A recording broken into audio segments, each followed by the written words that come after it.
Hello and welcome to the Contrarians, where we're right and you're wrong.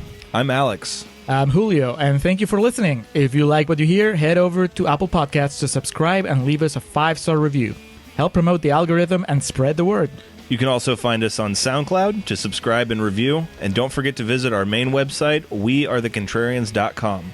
Follow us on Twitter at Contrarian Prime, and to like us on Facebook, visit facebook.com/Contrarian Prime. And if you have the willpower to keep up with our pretentious ramblings, you can follow us individually at Contrarian Alex for myself and at Ovnio for Julio. That's OVNIO. Now, time for the podcast.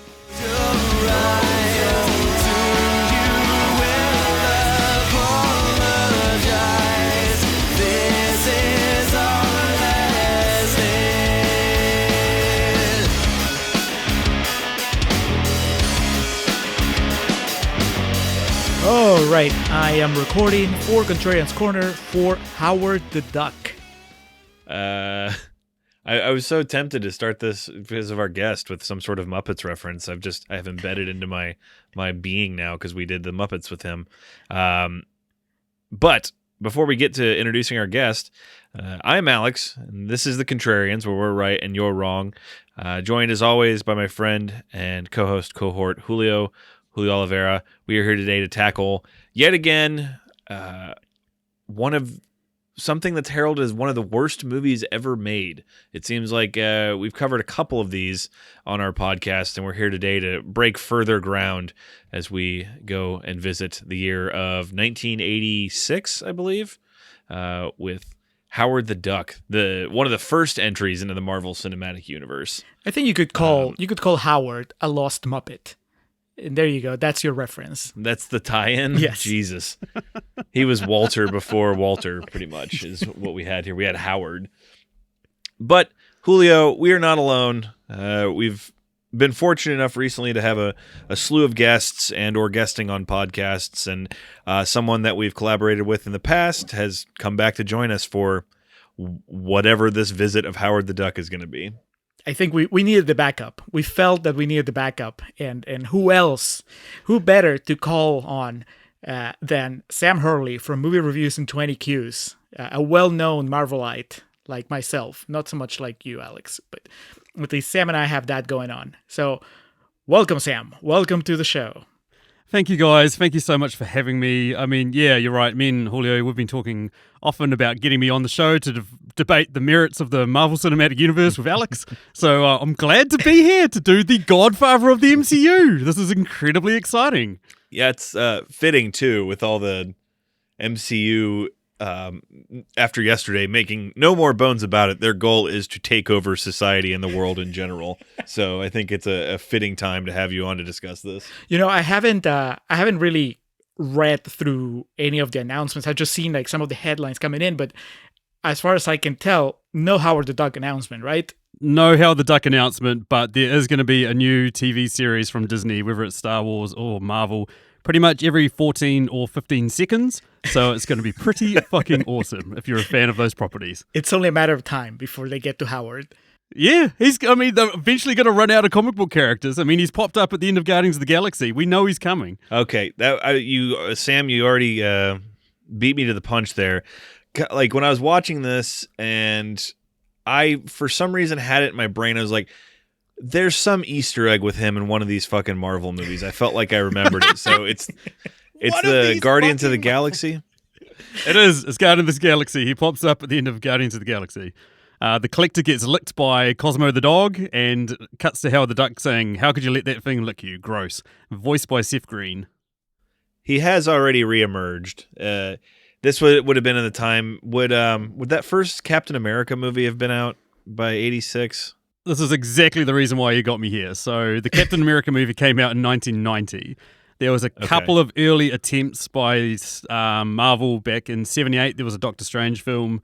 There was a Spider-Man TV movie that came out in 81. I believe the Incredible Hulk TV series had a TV movie that came out as well. So Stan Lee, basically in the 70s, actually left Marvel in New York and went over to LA and kept trying to do the Marvel Cinematic Universe. But he was trying to do it in the 70s and 80s, but he basically got no legs whatsoever. And so this, I believe, was the first cinematically released Marvel property because George Lucas came on board and obviously got it made. Yeah. Okay, and Roger Corman, Fantastic Four is early 90s, right? That was 94, yep. Okay. All right. So getting a taste for the time here. Man, and, Sam and Marvel facts is like you and wrestling facts, Alex. I'm just here in awe. Yeah. I'm just getting warmed up, Julio. And coming fresh off the heels of a little independent film called Back to the Future, Leah Thompson became the first starlet, I would say, of the Marvel Cinematic Universe with her performance here in Howard the Duck. So, with all that introduction, a little bit of potpourri discussion here to get us going. If this is your first time listening to the Contrarians, we appreciate you listening. If this is your returning listener, thank you very much. Give us a moment here while we explain our gimmick to our new listeners. Here on the Contrarians, we like to rage against the Rotten Tomatoes machine, as we say. Find a movie on Rotten Tomatoes that is highly rated. We typically shoot for about 85, 90% and above. A lot of times known as certified fresh. And we'll make a case for maybe why that movie shouldn't be so highly regarded, maybe why it should be taken down a peg or two. And then on the opposite side of the coin, find a movie that is lowly rated, about 30% and below is usually where we shoot, also known as rotten. Being that it is 14% here, Howard the Duck definitely falls into that category. So in this first portion of the podcast, we will be making a case for maybe some of the positive merit that was overlooked in this movie from viewers and critics alike. Like I said, I have pulled up here, and we will revisit this in the second portion of the podcast, but basically Wikipedia assembled a list of what are widely regarded as the worst movies ever made, and you can bet your bottom dollar that Howard the Duck is dead center of the 80s decade there. So yeah, in this first portion, we'll be talking about hey, maybe some of the positive things that shine through. If you want to know how the three of us really feel about this movie, which I get the impression is going to differ slightly from person to person, stick around for the second portion of the podcast, the appropriately titled Real Talk. But as we mentioned, Sam from Movie Reviews and 20 Qs is here with us. So before we launch into Howard the Duck, Sam, this is your platform here. Tell us about what you do, where we can find you, and what you're all about. Oh, of course. Yeah, so Movie Reviews and 20 Qs is a show in which we review a movie by asking 20 questions about it. That's pretty much it. But what we typically try to do is we try to get a little bit sort of deep into that movie that might not be covered by other podcasts. So we might ask, like, what quote from this film is the worst to hear after sex? Or how would you have put Nicolas Cage into this film? Or, like, what deep philosophical debate arose in you while you're watching this film? So we try to make it sort of, like, fun and lighthearted, while at the same time giving sort of, like, our kind of an entry-level criticism to the movie, because aside from myself, pretty much everyone I get on the show has no movie criticism backgrounds whatsoever. They're just people. They're just people. As someone who has guested on your show, I can attest to that. Yeah, absolutely. Correct. Yeah. Also, Sam, I mean, we'll get into this a little bit more on Real Talk, but you're also an author. I have a real book written by you that sits in my collection, unread so far. Originally, back when we planned this, when we scheduled this, I was like, I am reading this book and I'm gonna tell Sam what I think about it when we record together. And then life happened, and it became, okay, I'm gonna read the first chapter of this book before we get to the recording. And then it's like, okay, well, I'm gonna remember to bring up the book when we record together, and promise that I will read it by the end of the year. It's been crazy. I just started a new job that has just basically sucked my free time, but still, it's just exciting. I mean, I don't know about Alex, but I personally get a kick out of knowing the people, like in real life, like knowing the people that are on my bookshelf, and it was just a pleasure to add you to my collection there. So this is just like a preview. We'll talk a little bit more about your book once we get to Real Talk. But yeah, I didn't want this intro to go by without mentioning that, because now you're not just a podcaster. You're a podcaster and an author. You got a leg up above the rest of us. That's true. I'm becoming a man of many strings in my bow or whatever. I don't know what you call it, but yeah. Next step is sell the rights to Disney and let them do everything they do to those properties. I would not be surprised if by the end of this podcast that New Zealand is completely owned by Disney. I feel like it's just going to happen at some point. I feel like we'll probably be the first country to get bought, because we're so far in the future ahead of everyone else. I think we're just going to get bought. I think we're going to get bought out by Disney. Yeah, and then we'll have, I don't know, whenever we can travel safely again. So like 2025, whenever I go back to Disney, and there'll be the movie reviews in 20Q's Cantina at Disney Springs, and we'll just have Sam in a tuxedo greeting everybody. Good evening. Welcome. Here are our specials. Hello, good people. How are you? Yeah, I can just imagine it. All right. So let's get to it here. One of you fucking nerds here, bring me up to speed on Howard the Duck. Now, this is a Marvel property, so I'm just going to give a basic outline of my knowledge. This was like more of an adult-oriented comic. Is that correct? That is correct. I will sort of show a kink in my Marvel armor. I was not that familiar with Howard the Duck. He's not one of the more common characters, you know, like immediately when you think of Marvel, you think of X-Men, Fantastic Four, Captain America, Thor, all those sorts of guys. Howard the Duck was sort of, I believe, a mid-70s creation that was sort of geared towards more adult audiences, and he was supposed to be just a piss take, just a sarcastic dude that, yeah, basically is this film in a lot of ways. But yeah, that was the whole intention of him. Yeah, I know even less than that. I know he's a duck, and I know he talks, and I know he had a comic. I've always been curious to check it out, but I've never gotten around to it. I think it's good because it means that the three of us, experienced this movie, or at least we had a starting point that was similar. We knew very little about the character in the comics, which means that we are going to judge it on its own, not as in how it compares to the original material, which I think is good. It's fair to the filmmakers.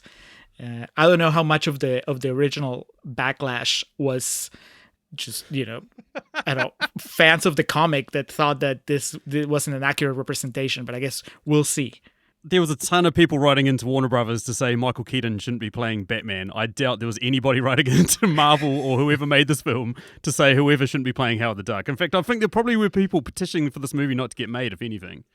So yeah, that's kind of where my confusion originally came in, because going into this, I thought this was like an R-rated like comedy, and then I realized I had it flipped. Like I thought that Howard the Duck was one of the more fluffy, kid-friendly characters that Marvel had, and then they tried to make an adult comedy out of it, but it was kind of backwards. So yeah, like a half hour into it, I was like, they haven't said fuck once. And then I looked at like the little skadoodle of what I was watching. I was like, oh, this is rated PG.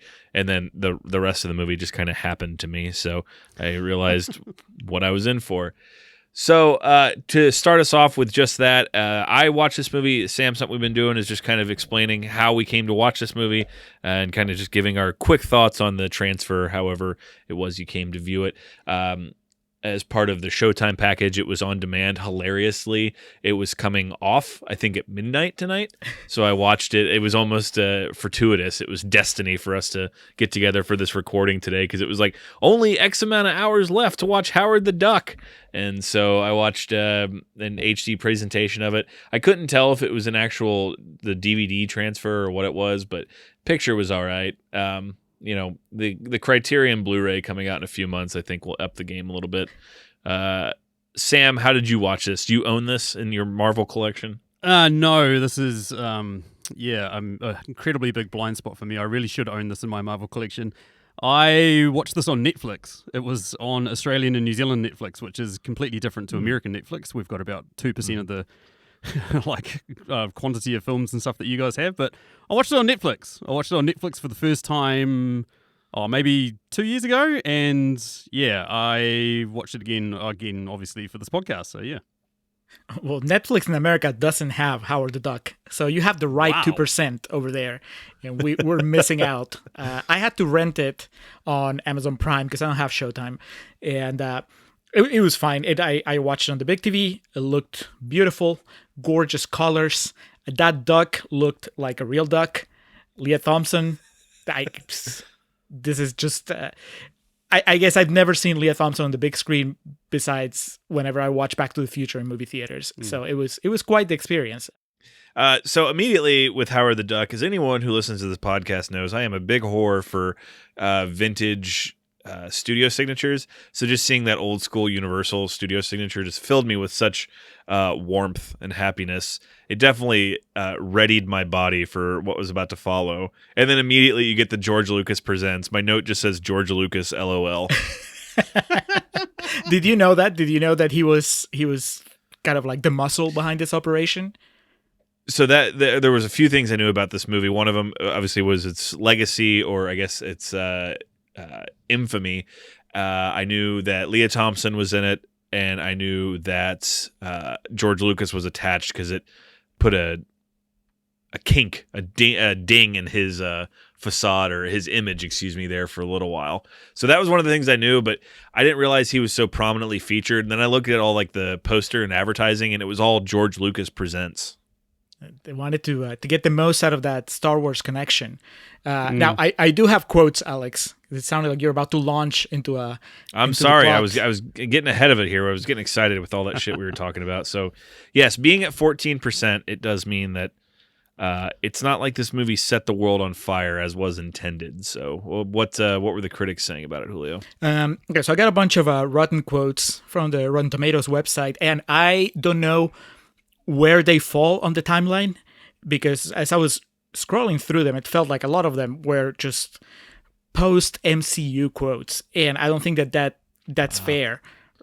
I think, like we were talking just a little bit ago, it's the fair thing is to judge the movie on its own, not to judge it as part of the MCU.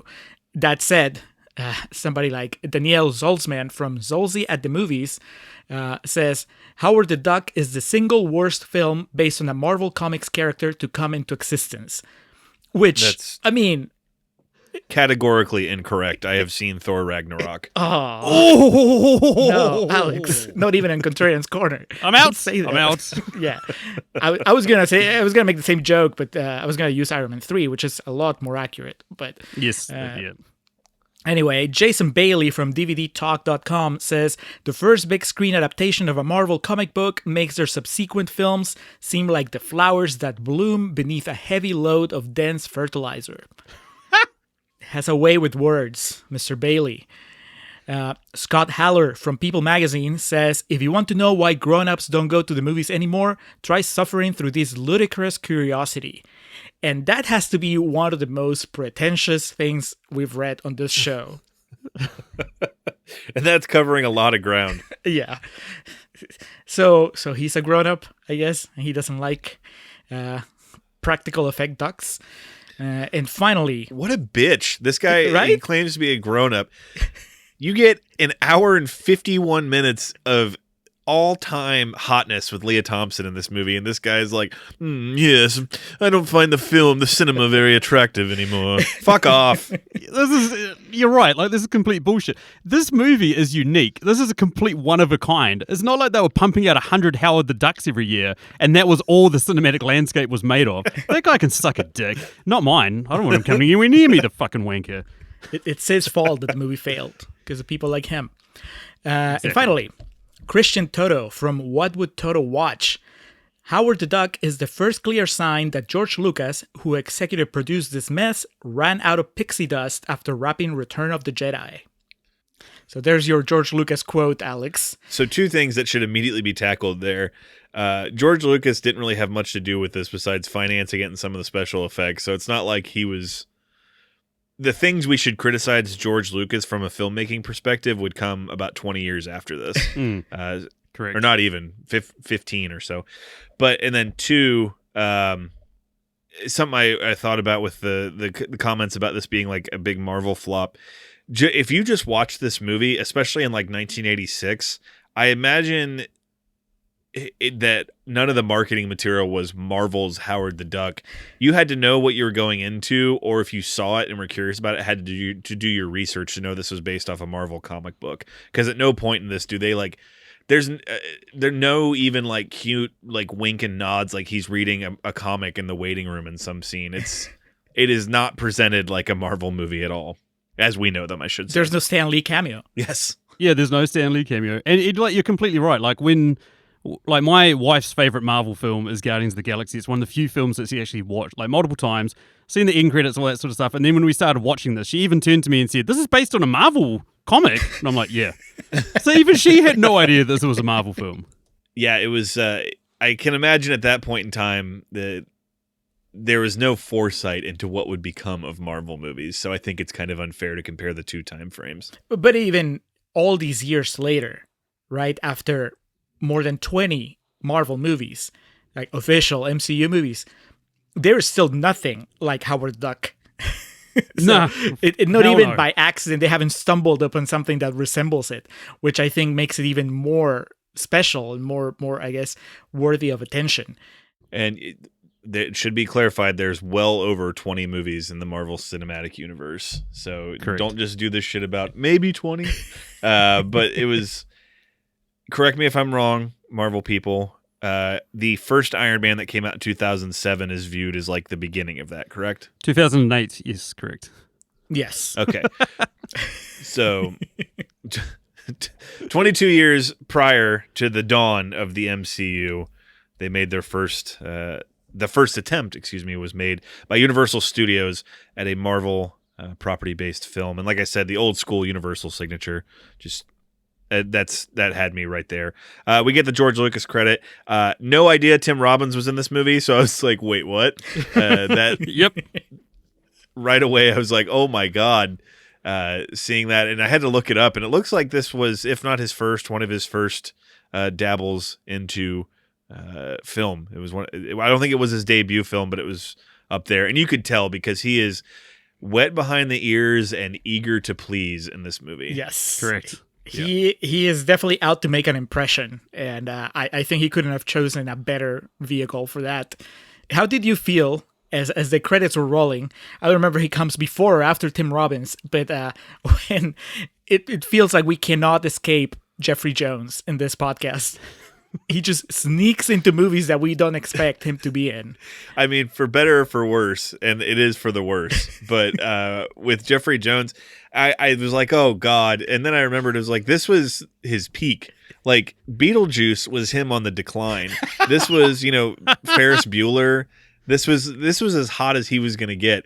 I did not expect him to turn into like a fucking Doc Brown style alien by the end of this movie, but that's a bridge we'll come to. Yeah, Jeffrey Jones, it reads like such an 80s cast. Like you can't, I was going to say you can't script this, but you can, but just like watching this from 2020 lenses, everything about the opening of this feels like an ambitious film made in 1986. It's glorious. Yeah, absolutely. All right, so right off the bat here, we get an establishing sequence that we're on this planet where ducks reside as opposed to humans. It's basically everything's the same. It's just ducks instead of people. We quickly learn our main character, the titular character, Howard the Duck, is here and in his home city, town, planet, is beloved. He is a ladies' man based off his answering machine. And I don't know where he's coming home from, but we see that he's just coming home to unwind, maybe from work, maybe from a date gone awry, maybe, whatever he's been doing. And he is sucked from his home planet. And in the process, we see a bunch of bystanders. We get for whatever reason, a duck in the bathtub. So we get a set of duck boobs to kick off this movie. What I'm leading to here is, if this movie was made today, and both of y'all are big MCU, junkies, so this is something y'all are, I guess, just okay with, everything that we had seen in the first 10 minutes of this movie would have been CGI. But here, we're getting practical effects, clearly a little person in an outfit here that's playing Howard the Duck, and full set pieces, stage design, sets. It's glorious. Now, I understand that in the almost 35 years since this movie has been released, there's been advances in computer-generated graphics and cost-cutting measures. But, Sam, my question to you is, even as a modern MCU fan, don't you find it somewhat refreshing to see full practical effects, makeup, costumes, and things of that nature on full display? Oh, it's beyond refreshing. It's just like the level of talent and care, and like how they've just tried to create this universe that's like fully practical and inhabits a space. It's completely different to some of these CGI messes we get. And not only that, but like you mentioned, he flies through a wall. We see duck boobs. His first line of dialogue is him talking about how he's about to masturbate to a play duck bill. I mean, how refreshing is that? You never see MCU films open on someone about to masturbate anymore, and it's highly disappointing. Not yet. Phase Not 5 yet. is coming. That's true. Peter Parker just hit puberty, so hold on. I think that what's He just even, realized his aunt is Marissa Tomei. It's like, oh God. what I think is it's almost as bold is the fact that they spend, 5-10 minutes setting up this world, this very well crafted, well developed duck planet, and then they just throw it out the window. I mean, I didn't know, because I didn't know anything about this movie. I didn't know what the deal was. I didn't know that we were not going to spend 2 hours in this duck planet. So to me, when you introduce it with such care, with such attention to detail, I'm thinking, okay, this is where the adventure takes place. I don't know how Leah Thompson and Tim Robbins show up, but maybe they do voices. I don't know. And then they're gone. It's just gone, and you never see it again. It just. I don't know if that was just George Lucas kind of he had all that Star Wars money, so he's like, I don't care, just build me a fully realized duck planet. It doesn't matter if it's only gonna be there for 5 minutes. I think it just shows such a confidence in storytelling and a willingness to not take shortcuts. It was like, we know that we could just have Howard show up on planet Earth. You don't necessarily need to see him in the duck planet before he gets sucked in. But wouldn't it be cool? And that's what they do. They just give you what they know will please the audience the most. So that was cool. Did you know, Alex, that that this movie took place in planet Earth? Were you also surprised that we didn't get to see the duck planet again? Because I knew Leah Thompson was in it, I couldn't figure out if like she got sucked into his planet or vice versa. So when he, got transported to Earth, I did audibly go, ha! When they showed his planet, it was in the shape of an egg. I mean, if dumb humor like that is your bag, this movie it's going to provide laughs by the dozens. And so I kind of quickly figured out where it was going. But that being said, yeah, I kind of was longing for a movie set with all of the duck people, so I could salivate at the idea of practical effects the entire time. You mentioned like George Lucas greenlighting something. I just imagine during this time period in '86, basically in my mind, anytime the Universal, or who was the director in this, William Huck, anytime they reached out to him, he was just like in a hot tub drinking champagne with like Elton John furry glasses on and had whatever like the modern equivalent of a cell phone was at the time. And yes, do whatever you'd like. Just people bringing him caviar that he's just throwing into a trash can. That's very few people in the history of this world can ever say they experienced the type of wealth that George Lucas did in the 80s. So God bless him. Julio, so we have been transported to Earth here, of all places, Cleveland, Ohio. Now, again, not knowing the comic book or anything like that, I don't know if that's particular to it, but for us contrarians here, it's a trip back from not too long ago with the Rocker. I know. So we're right back in the home of the Rock and Roll Hall of Fame. Yeah, this Cleveland, and there's I hadn't made the connection until you mentioned it now, but yeah, rock and roll plays a big part in this movie. So. Now we know where Rainn Wilson got its inspiration from. Well, I was about to say, Julio, you can give us a bit by bit here of just, it's a immediate fish out of water tale. I mean, almost literally, but it's a duck that's been moved to a planet where he does not know where he is or what's going on. Fortunately, we speak the same language and pretty much everything works the same, but we're just, as he calls us throughout the almost entirety of the film, shaved apes or hairless apes or whatever terminology he uses. But Howard has made his way to Earth and he ends up in a nightclub. I can't exactly remember. How does he come to meet Leah Thompson? Well, he's assaulted when he first arrives by some hooligans that look like they should be hanging out with Ben Affleck and Matt Damon in Good Will Hunting. And then they bring him to the nightclub as a joke, as a gag. Leah Thompson is playing at that bar. Yeah, correct. And that's our introduction to her, as we see her rocking out, full 80s, I guess, costuming and makeup. And Howard's adventures keep going because he gets kicked out of the club and runs into other people. But Leah Thompson's band is playing through all of it. She just becomes the soundtrack. And like I said, I didn't know anything about this movie. I knew very, very little. I certainly did not expect musical Leah Thompson to to basically be one of the constants here. And that was a nice surprise because, I know her from Back to the Future. Like I said, to me, she is Marty's mom. She's Lorraine. She's kind of innocent, but also she has like a sexual, an innocent sexual side to her. And this character that she plays here, Beverly, she's kind of like a couple steps removed from that. So she was recognizable enough as Marty's mom, but also her own character. I found it really endearing. I was glad that she did not go with kind of the stereotypical portrayal of a female rocker, which would be maybe like a little harsher around the edges, a little more maybe aggressive towards talking duck. Instead, she's still kind of, when she finally meets Howard, she kind of embraces the weirdness of this development, which I thought was pretty cool. Yeah, Leah Thompson's singing, by the way, and that was Leah Thompson's real hair. She apparently went through 2 hours of preparing her hair every day for the movie. So if that's not dedication, I don't know what is. Just when you think she can't get any hotter, you learn little tidbits like these. She goes from a movie where she tries to seduce her future son to a movie where she tries to seduce a duck. I mean, it was just a hell of a run there.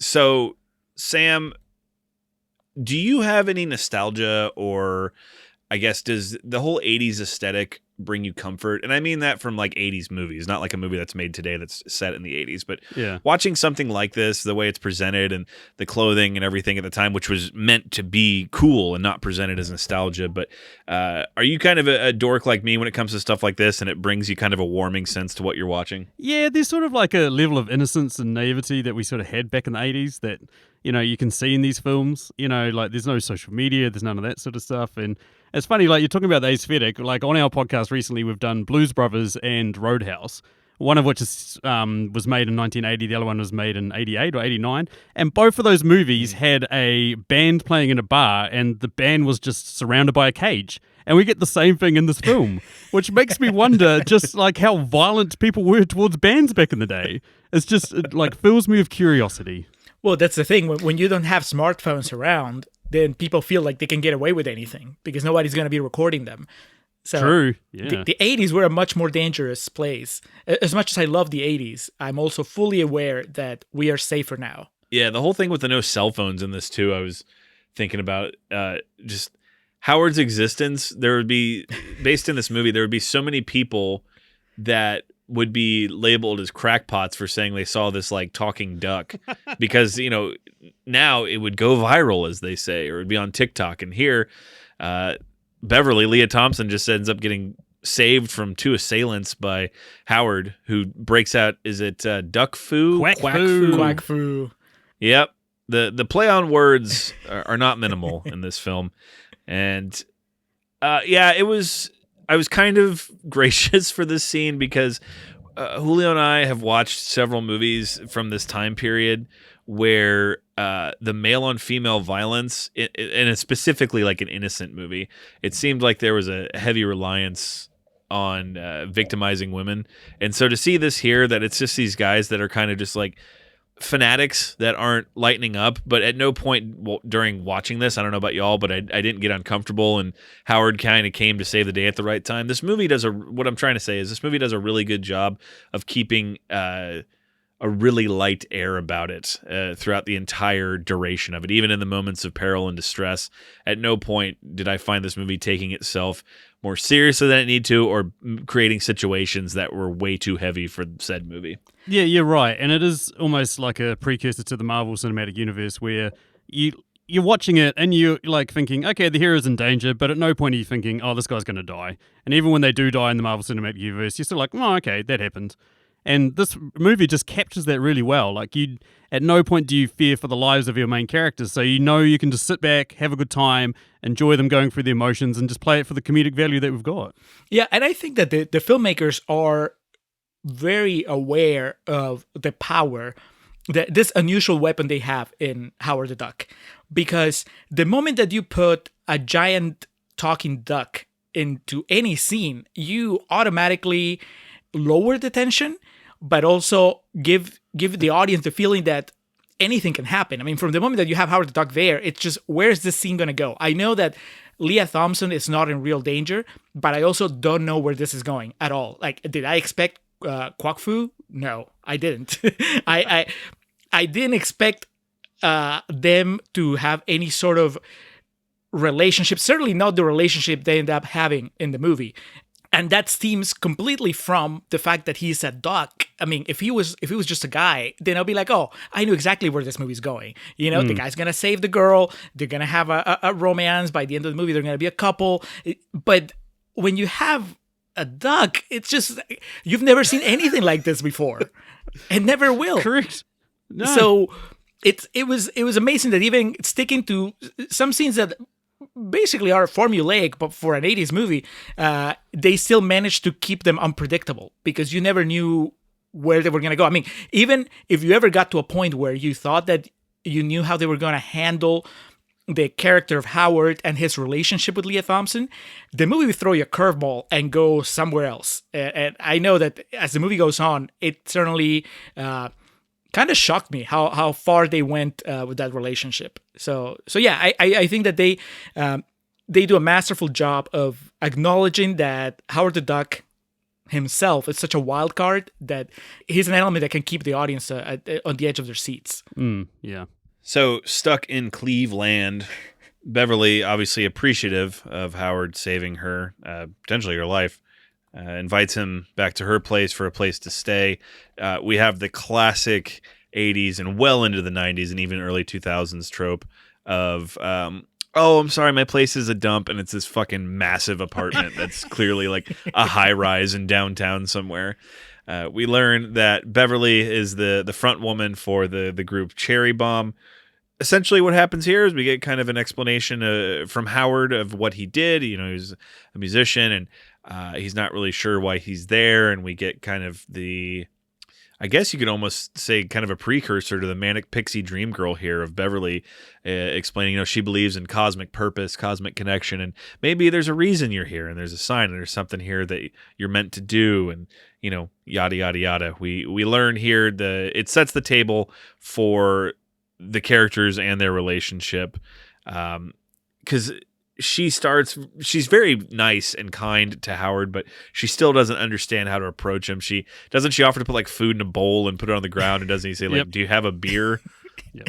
Yeah, and then when she hands him the beer, because it's a human-sized beer, he goes, oh, giant brewski or whatever. It's so good. I'm going to assume that the three of us are on the same page when it comes to the Howard Leah Thompson relationship, which is we're all in. So my question is not how do you feel about that relationship, but more like at what point in the movie did you realize that you were rooting for these two to get together? Because I was shocked by how early it happened on my end. This scene where she brings him over to the apartment and he falls asleep and she starts going through his wallet and finds a condom and looks through his pictures. I was not put off by it. I was fully behind her kind of rummaging through his stuff and connecting to him, because I don't know, I just found it really endearing. And the music, like the score was nudging me along. The cinematography, that it was, the rain was behind them through the window. The lighting was soft. I don't know. To me, it was perfectly designed to manipulate me into rooting for a human female and a male duck to just down the road become a couple. Does this scene affect you that way, or did it take a little longer? I can totally dig what you're saying. I mean, like, it's hard not to see yourself in Howard the Duck as the character. I mean, you've gone to masturbate, You've been sucked off to another dimension, you don't know what's going on, you don't know where you are, you've got no sympathetic ear to, and, you end up inside a rubbish can, break the fourth wall, defend her honor. I mean, I was fully in. Like, I could see the relationship blooming here. I mean, she's had so many horrible people in her life. She's got a, dirtbag for a manager, and, Tim Robbins is Tim Robbins. And so she's trying to find something more and something unique. And then she sees this, like, almost cosmic destiny in him. So it makes sense. It absolutely makes sense. Yeah, and I appreciate this movie understanding how absurd it is, and specifically Leah Thompson. This kind of already bleeding over a little bit into real talk, but the way when she's going through his wallet And then she comes across the condom, which, did you notice it was in the shape of an egg? No. Yes. It's just a loose condom in the shape of an egg. Yep. Well, I was about to say, too, it's not exactly safe because it's a loose condom just in his Right. wallet, which, if we learned anything from Kaniki in Greece, you shouldn't even be carrying a wrapped condom in your wallet. But when she finds it, she goes like, doesn't she say like Howard? And like eyes him up and down. And I think this is where she debuts her pet name, or no pun intended, her kind of coupley name for Howard, where she refers to him as Ducky. What am I going to do with you, my little Ducky? And cut to the next day. My note just says Andy Dufresne ! I guess that the connection here is that she is friends with Tim Robbins' character in this movie. So yes, for the uninitiated listening at home, Tim Robbins shows up in this movie, and he is a local scientist. Phil Blumbert, does he call him Philly or Phil or something throughout the movie? Yeah, Phil. Howard eventually develops it. Yeah, he develops a nickname for him, but he's a local scientist, and I don't know, you guys might have caught a better explanation than I did, but it just seems like him and Beverly are friends, and she doesn't know where to take Howard except to someone who understands, science and the cosmos. I think he works at like a local museum or something like that. But he's not even a full-on scientist. He's a scientist wannabe. I don't think he's even finished school, right? Doesn't he say that he needs to get his degree and then he'll, be a real scientist? Not be a real scientist. He'll get his own museum. It's like as soon as you complete your degree, they go, here you go, here's a museum. You go, thank you. Like I've said before on this show, the 80s were wild. It's true. That was before, Obama fucked over the country, and so point. It was a Good glorious time. Those Reagan years, man, they were working for us. Thanks, Obama.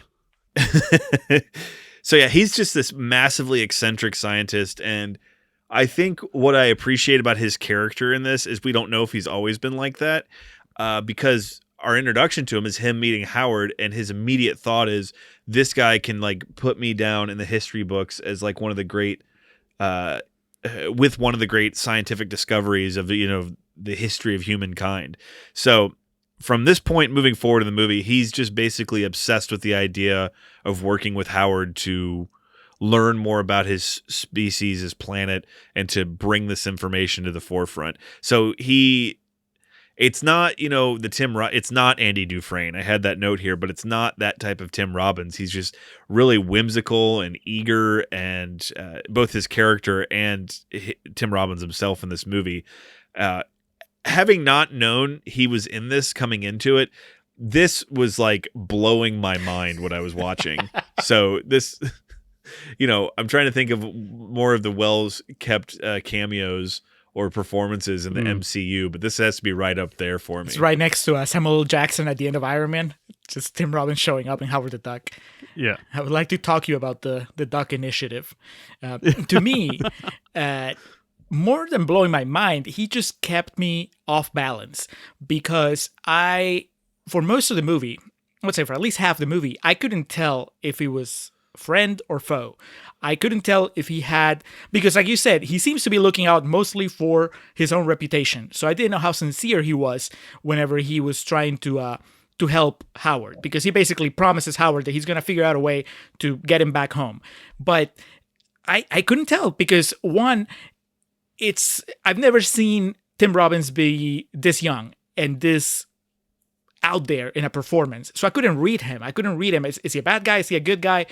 And again, going back to Howard the Duck as a kind of a wild card himself, once you put him in that scene, you really don't know. I mean, if it was a regular human male, Leah Thompson and Tim Robbins, then I could probably get a better sense of how I'm supposed to feel about Tim Robbins. But because there's a duck there, I just can't really. It just had to wait for the movie to let me know, which was pretty exciting. Because usually, once you see that they've cast an actor or an actress that you can kind of tell what to expect from that performance and from that story.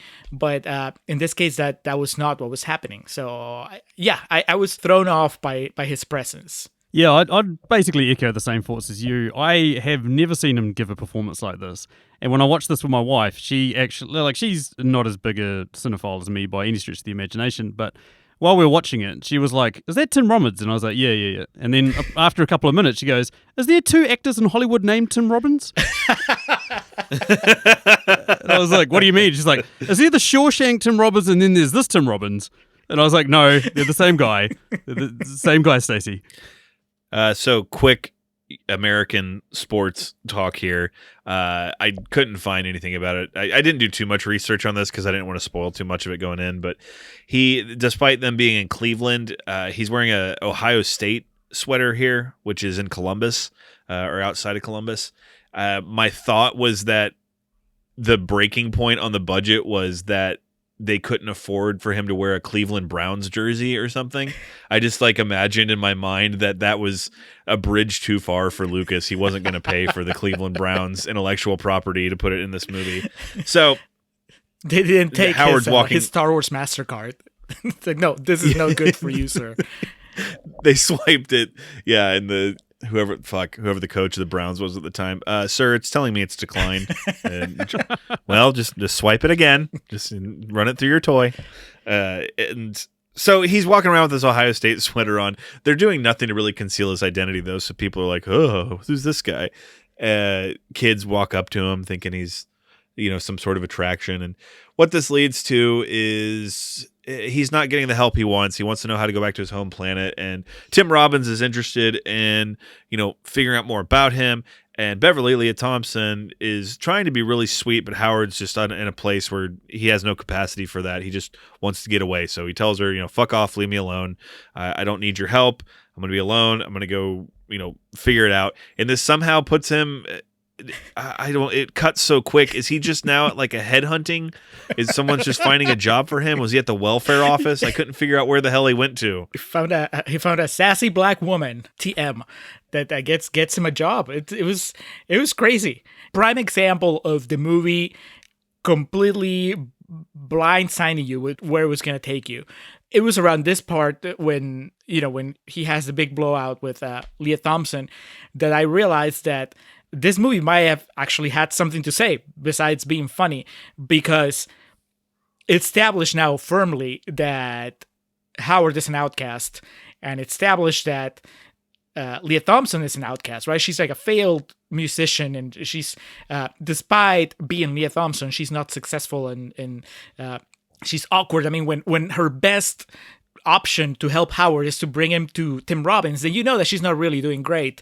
And Tim Robbins himself, he's also an outcast. He's, he pretends that he's a big shot scientist when they first arrive, but then suddenly you realize that they actually treat him like a janitor in that place. The other scientists are bossing him around and not respecting him. And then, of course, Howard is just, he's gone from being, I guess, kind of a ladies' man in his planet to just now being considered a freak of nature here, right? Everybody points at him and treats him like he's a weirdo, like he's an abomination.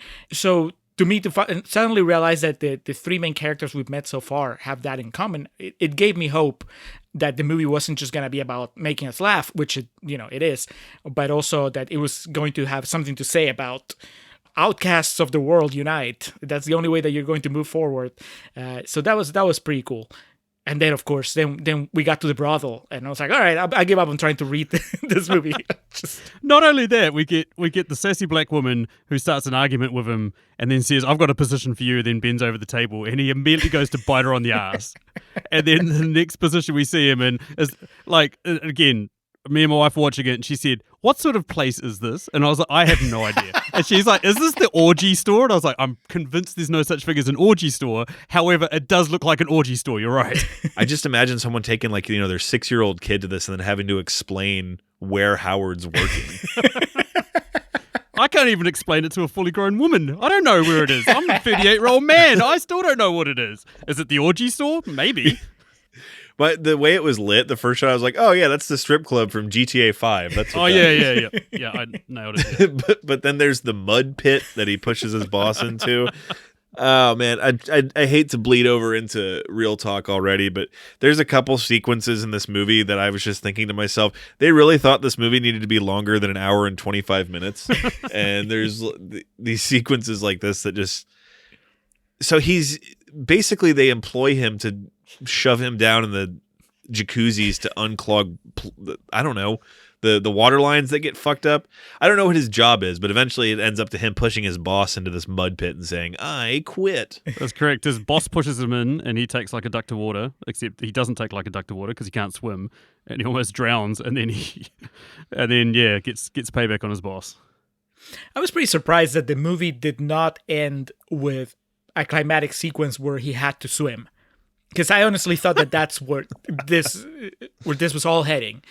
Numerous times during the movie, they make a point to remind you he can't swim, and he gets in trouble when he gets in water. And but no, that doesn't. It's not so much that it doesn't pay off. It's just that it successfully misled me into thinking I knew where the movie was going. It's a key difference. I didn't feel that I had missed out by not seeing that kind of climax. It was just that once again, I thought where things were going, and the movie proved me wrong. So eventually, Howard finds his way back to the club where it all began, and he ends up overhearing a conversation at the bar. He remembered Beverly mentioning her manager and waiting to get paid, and Beverly's band is performing yet again, and Howard overhears the manager saying, that he probably uses something derogatory like bimbo or broads or something like that they're not getting paid. Long story short, Howard roughs him up, gives him the business, sticks an ice pick through his earring, threatens to rip it out. When he tries to sick his boys on him, he says he has space rabies, so they better stay away or something bad will happen. One of his henchmen here is Richard Edson, who is a fucking Perennial, hey, that guy.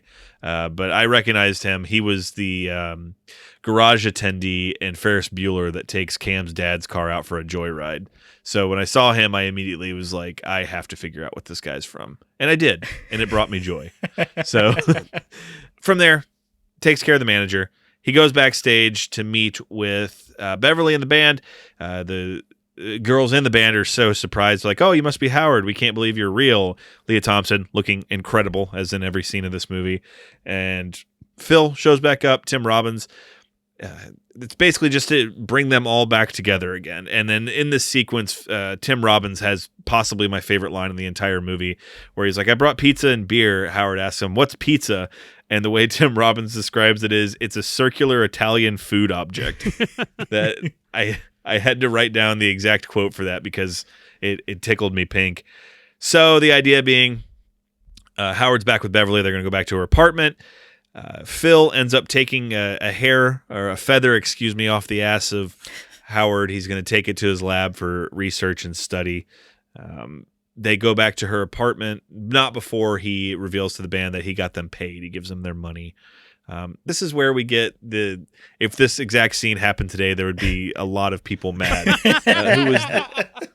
Who was the pretty blonde lady that was in the Star Trek movie that they showed her in her bra and panties and everyone got all up in arms about it? Oh, Alice Eve. Yeah.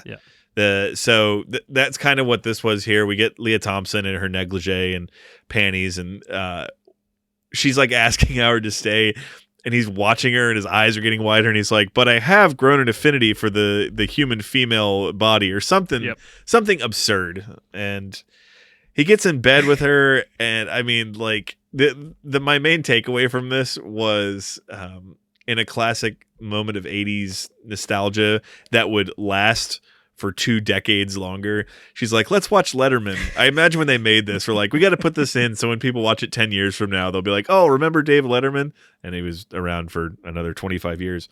But or maybe just to put you at ease, because you're about to experience, I don't know, 5 to 10 minutes of hardcore flirting, almost intercourse between Leah Thompson and Howard the Duck, which I've heard about people talking about the sexual tension between Leah Thompson and Howard the Duck, and I thought that they were exaggerating. I didn't realize that they were actually referencing a scene where they're in bed, and because, again, this movie has conditioned me to expect that anything goes, and it was the 80s, and apparently the PG rating didn't matter at all.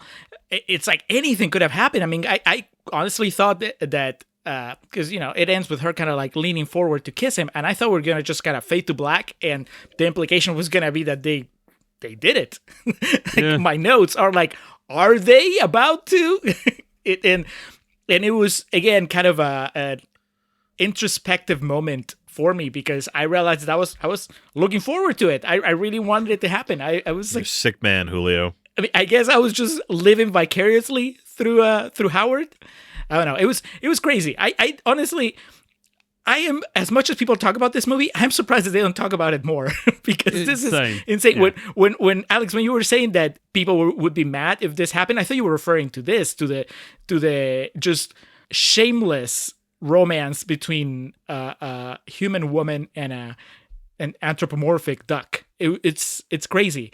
Oh no, people would be in massive favor of that. I was just referring to the slight objectification of Leah Thompson. In today's woke age, everyone would be all for that. They would be mad that they didn't fuck. That would be what would happen if they released this now. It's such an amazing scene. Yeah, like what strikes me the most about this was just how strong she comes on. And Alex, you sort of stole my thunder a little bit from before because I was just imagining when they were writing this movie and they're sitting there with George Lucas and they're talking about this and they're like, okay, we need to find an A-list actress who's comfortable with outrageously flirting in a very overt sexual manner with a duck. And then someone's like, hey, guess what, guys? I just watched a movie in which a woman tries to seduce her son. And they're like, holy shit. And then George Lucas is sitting there going, well, I made a movie where brother and sister kiss each other, so let's do it. She sounds perfect. Let's keep pushing the envelope. Let's do it. Let's go for this woman. She sounds amazing.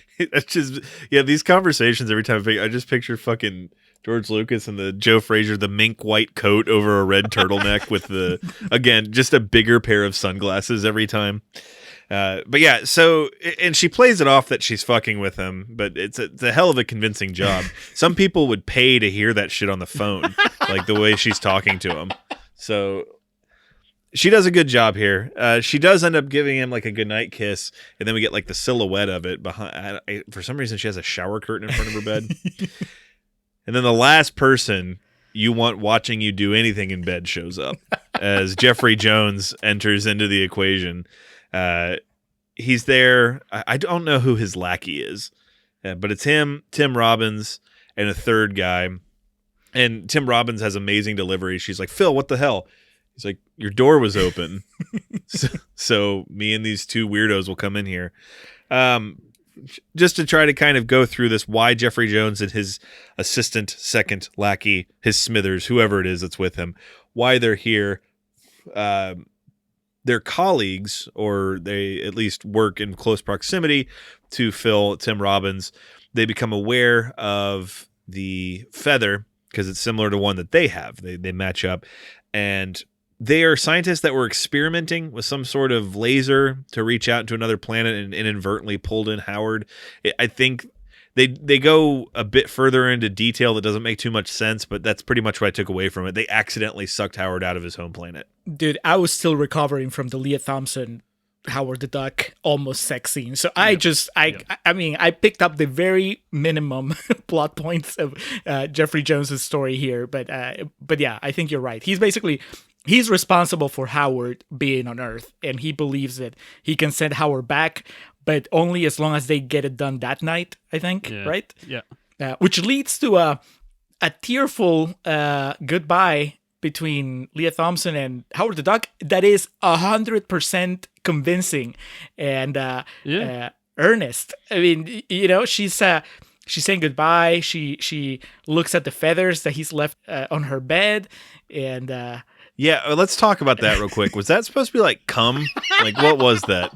Well, it's funny you say that because, like as we discussed, he's basically sitting down to masturbate when he gets like sucked up by these scientists, and then they find one feather. So I'm like, how did that feather come off him while he's in that vortex? What is that feather they've got? And we see him when he's in the bed, and she starts stroking him, and the feathers on his head stick up. That guy's shedding. Good God. Shedding. I mean, maybe, yeah, I think that's the thing. I think he sheds when he's sexually aroused. Maybe that's the cleanest explanation. Either that or he ejaculates feathers, which is... That just the way she was like, Howard, what is this? I was like, oh God, what is going on? He even says to her, something to remember me by. What, alien STDs? Awesome. Cheers, man. So they head off, and they're going to take him back to the laboratory, Cyberdonics, or it has some awesome late 80s, early 90s name. I can't remember exactly what it is, but They're going to take him to the laboratory, shoot him back off to his home planet. On the way there, we get this ridiculous melding of dialogue, or more or less monologues, where Tim Robbins is basically doing Brando's monologue from On the Waterfront about how he could have been a contender. And then Howard starts giving Beverly the Casablanca of all the alleys and all the towns I could have ended up in. I ended up in yours.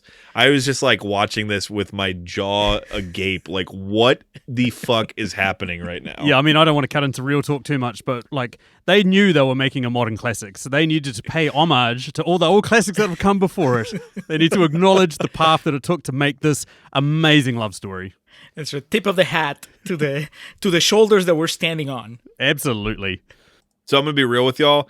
Like, we're like halfway through this movie, but we're going to be able to cover the second half of this movie in maybe 10 Absolutely. minutes. Absolutely. It's Yes. it's not going to take long. So we get to the laboratory, and the machine, the laser, the mechanism, the big deal is all fucked up, and it's sparking, and something else came through is basically what happened. They an experiment went awry with it, and something damaged it, but we know that something came back. And here, Julio, I hope you took note of this. Contrarian's favorite has an out of nowhere role where he's just like the hair askewed scientist pointing and explaining what went wrong. David Paymer shows up. Yes. To just, I don't know, validate a movie that doesn't really need it any more validation, but I guess they just threw him in there to add some gravitas. Kind of a shame that he's just kind of like a one and done. He shows up, gives a couple lines, points at Howard and says, "Is that the thing?" And then we don't see him again. I mean, that's David Paymer is rattlesnake venom. Just a little bit will do you. You know, you just got to get in and get out. He knows what he's there to do. He doesn't get paid by the hour. So because this laboratory's in shambles, alarms are going off. Naturally, the cops show up. They see Howard. They immediately take him into custody because they're like, what the hell's going on? They think he's a crazy person in an outfit. Turns out not to be the case. This all leads to Police brutality. Police brutality. Yeah, they do strip him, and it's kind of alarming. Yeah, especially at this point where you've got no idea what the movie is going to unfurl on you next. There is a point where you're like, I'm about to see a duck's penis. I know it. So what this leads to is Beverly stealing a cop's gun and, as cute as can possible, threaten to kill this cop. She just points the gun at him, and her and Howard escape. They are hiding in a stairwell. They overhear the cops. They're like, we got to find this duck, shoot to kill, blah, blah, blah. We get an amazing, never tire of it, the dual gulp where they look at each other and do the big gulp. Hey, what are we going to do now? This movie is, for the second half of this movie especially, is a live-action cartoon. Yep, That's correct. Yep. all this is that we're dealing with here. But Leah Thompson knows exactly how to transition into it, right? Because, I mean, there's nothing cartoonish, and I'm sorry I keep going back to it, but there's nothing cartoonish about her love scene with Howard earlier. But here, you're right. Like, they have the double take, and they have the gulp, and the just her facial reactions throughout the chase and the all the going on with the police. They are over the top in a very comedic way, but it's calculated in a good way, right? She knows exactly what she's doing, which it would be so hard. Like, I'm not an actor to begin with, but even if I was an actor, I would be so lost in this movie because the tone is just so specific and so unlike anything you've seen before. I was like, oh, so I almost fucked a duck, and now I'm running away from the police, and this is happening in the same movie? Okay, I'm game. Let's do it. So they escape along with Jeffrey Jones, Dr. Jennings. We quickly learn that Jennings is being taken over by, let me make sure I get this right, a dark lord overlord of the universe. So, whereas we had something fun and cute come through with Howard through this laser from another planet or somewhere in the universe, this very bad creature came through. Turns out to be the Rancor, but we'll get to it. Yeah, correct. So something very dark and evil has come inside Jeffrey Jones. He's like falling apart, and he's kind of like who's the actor in the first Men in Black who's falling apart as the movie goes It's along. so scary how in sync we are, because I have Vincent D'Onofrio on my notes as well. Yeah, good old Vinny D. Yeah. So they end up for some reason they go to a diner, and this is one of those things that's in some of the 80s movies we've done here and just things I've watched. Comedy trope that has died a death in modern comedy of having to explain everything that happens, explain the joke, and explain exactly what's going on, why it's this way. They're at this diner that for whatever reason becomes a sushi place at night, and all these country bumpkins are wearing like these rising sun headbands, and there's just one Asian chef in the back. It's utterly preposterous. It's not just a sushi place, it's a Cajun sushi. Yes. I was glad that, because I didn't catch the name when they went in, but after experiencing what that place was inside, I was looking out for the name when they came out. And it was like Cajun sushi or something. Cajun sushi. It's great. That's all the explanation you get. Exactly. Correct me if I'm wrong, fellas, but essentially this 40-minute set piece exists to establish that Jennings, now that he's been overtaken, he has a very important key card that will provide access to something he needs.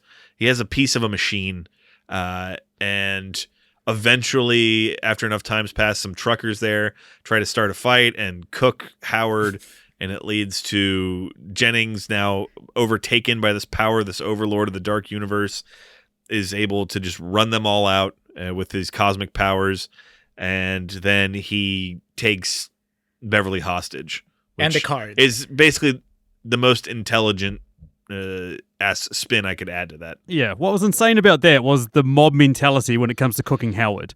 Howard's running around and sure, subdue him. We've got what they think might be a crazy kid running around in an outfit, but they don't subdue him. They think, holy shit, let's eat this dude. The entire, everybody at that diner comes up with the same mob mentality of let's pin him down, chop him up, eat him. It's just an accurate representation of how Donald Trump got elected. It's just all it takes is one person having a terrible idea and being convincing enough. And then it just happens.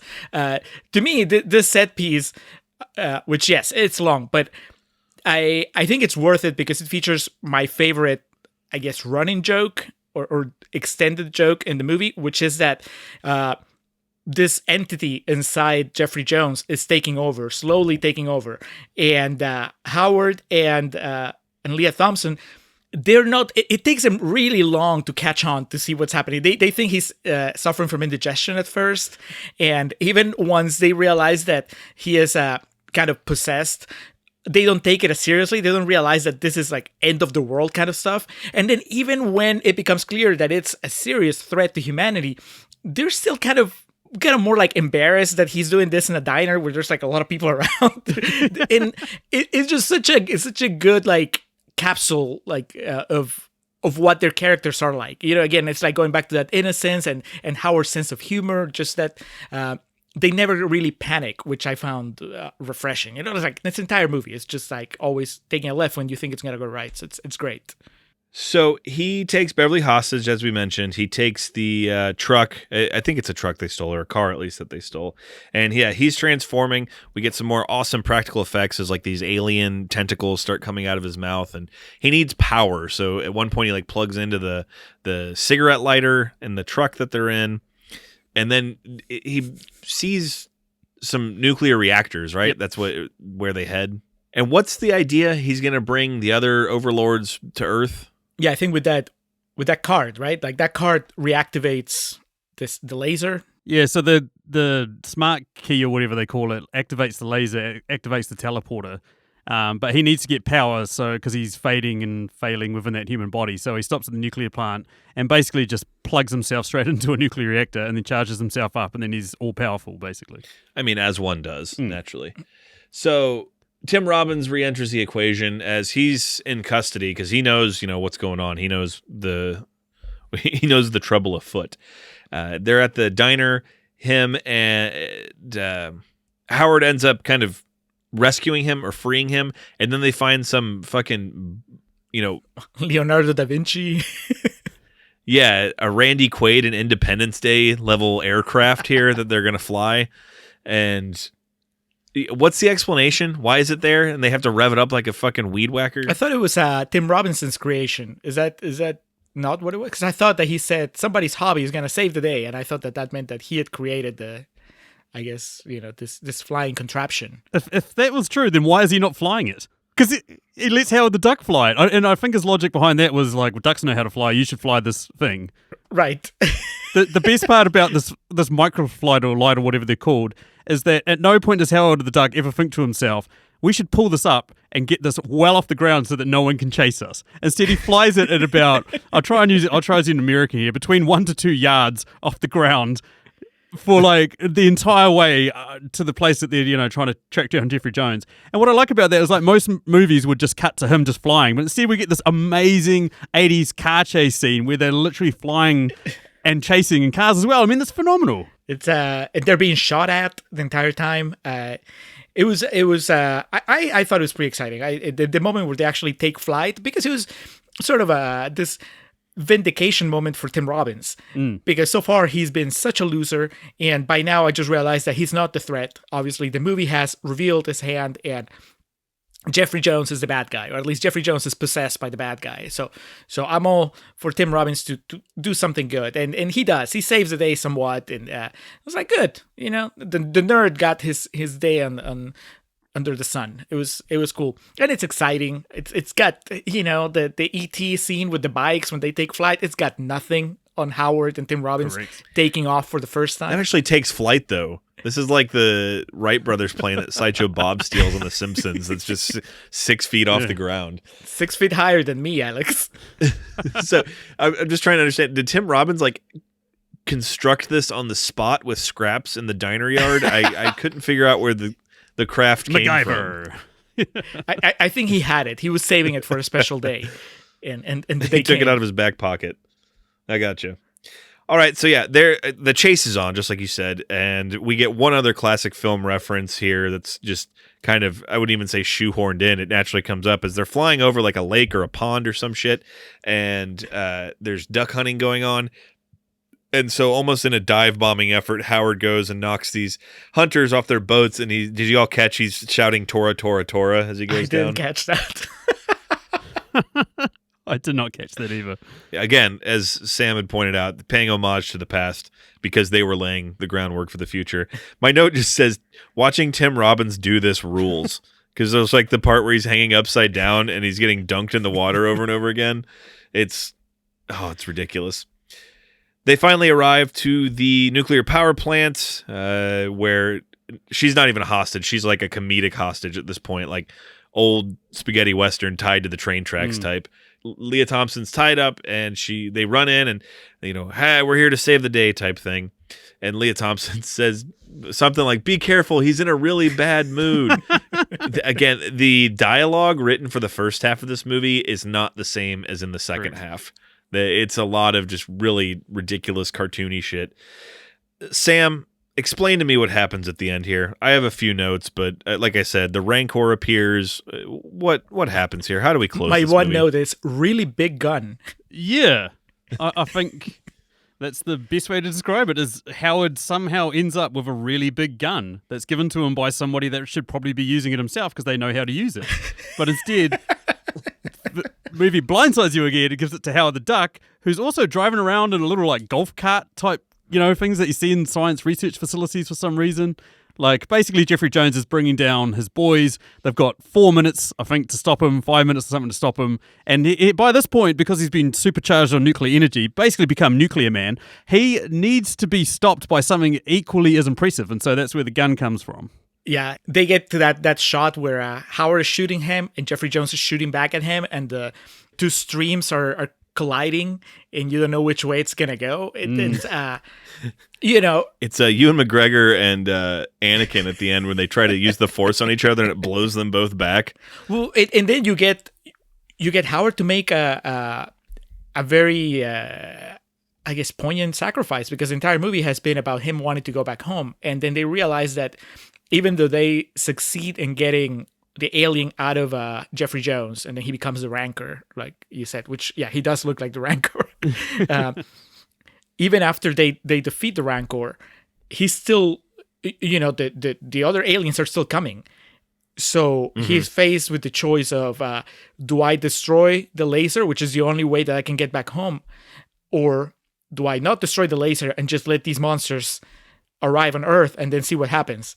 And he wisely does what any of us would have done, and he chooses to, stay on the planet that has Leah Thompson in it, and just destroys the laser and almost dies in the process, which I found, again, out of nowhere, this very emotional, completely earned scene where Leah Thompson is just very concerned for his well-being. And in I already used the word prescient earlier, but in a scene that laid the groundwork for the future in one of the only great Marvel Cinematic Universe movies, the first Thor, where he destroys the portal to Earth at the end of the movie. This is very similar. The only difference is that they didn't make a Howard the Duck sequel where he just went back to his home planet, and the only way they explained it was one line of throwaway dialogue. So, Howard the Duck 1, Thor 0. I will give it credit as well, because there's so many comic book movies that just do the giant beam up into the sky now. That giant evil threatening beam. Yeah. And Howard the Duck is just, just basically cut a path for all those films to follow in their, in his footsteps, basically. It got there first. It staked its claim. This is where once again, I thought that I knew where the movie was going. I'm like, all right, he saved the day. He's alive. Leah Thompson. Everybody made it. Even Jeffrey Jones made it. Now it's like, I guess we're going to cut to just, them being at Leah Thompson's apartment or at the diner. There is no way to predict how this movie ends if you've never seen it. Nope. But the thing is, they laid out the groundwork. We know that she's a musician. We know she has a band. We know what her dream is, which is to play successfully for a big crowd. And yet, I was surprised. I didn't see it coming. What a joy. Howard the Duck. Absolutely. And I was so glad that we got such an 80s key movie theme song, up there with the Ghostbusters theme and stuff like that, those other themes that have come out. I mean, this became such an iconic crowd pleaser. Still gets played today. It's a thumping hit, man. It's amazing. And like you're right, it's a great way to end it. Like, we could have had some throwaway dialogue where Tim Robbins was just like, oh, don't worry, we can build another laser and send you back and forward between your planet as much as you like. We didn't get something like that. We didn't get a cheapened ending. We got a very rewarding ending. Yeah, and it's a full sequence. It's not a tease. Yeah, it's not that he's kind of pushed on stage with the band, and then he looks at the crowd and then he smiles. No. He gives us a performance. He's dancing with Leah Thompson for a solid 5 minutes. It's choreographed. It's just amazing. The only thing missing was a freeze frame, which we got with the rocker, but we didn't get here. I thought we were going to get a freeze frame with Howard and Leah Thompson on stage. Instead, we got an almost kiss and a tasteful fade to black, which I guess is the next best thing. But do you guys think that they are a couple now? Is that the implication? Does it look like they've gone on to the next level? I definitely think there are a couple of somethings. But She calls him Ducky one last time as we fade to black. They just leave the rest to our imagination. The way it was framed, I couldn't tell if Tim Robbins was playing the cowbell at the end or not. It looked like he was holding some sort of musical instrument. That was the only thing that could have put it over the top even more. If the internet had existed back then, I can only imagine the amount of, what do you call the fan fiction that's just exclusively sexual? Fan fiction? Fan fiction. Yeah, I was about. You had it right the first time. Yeah.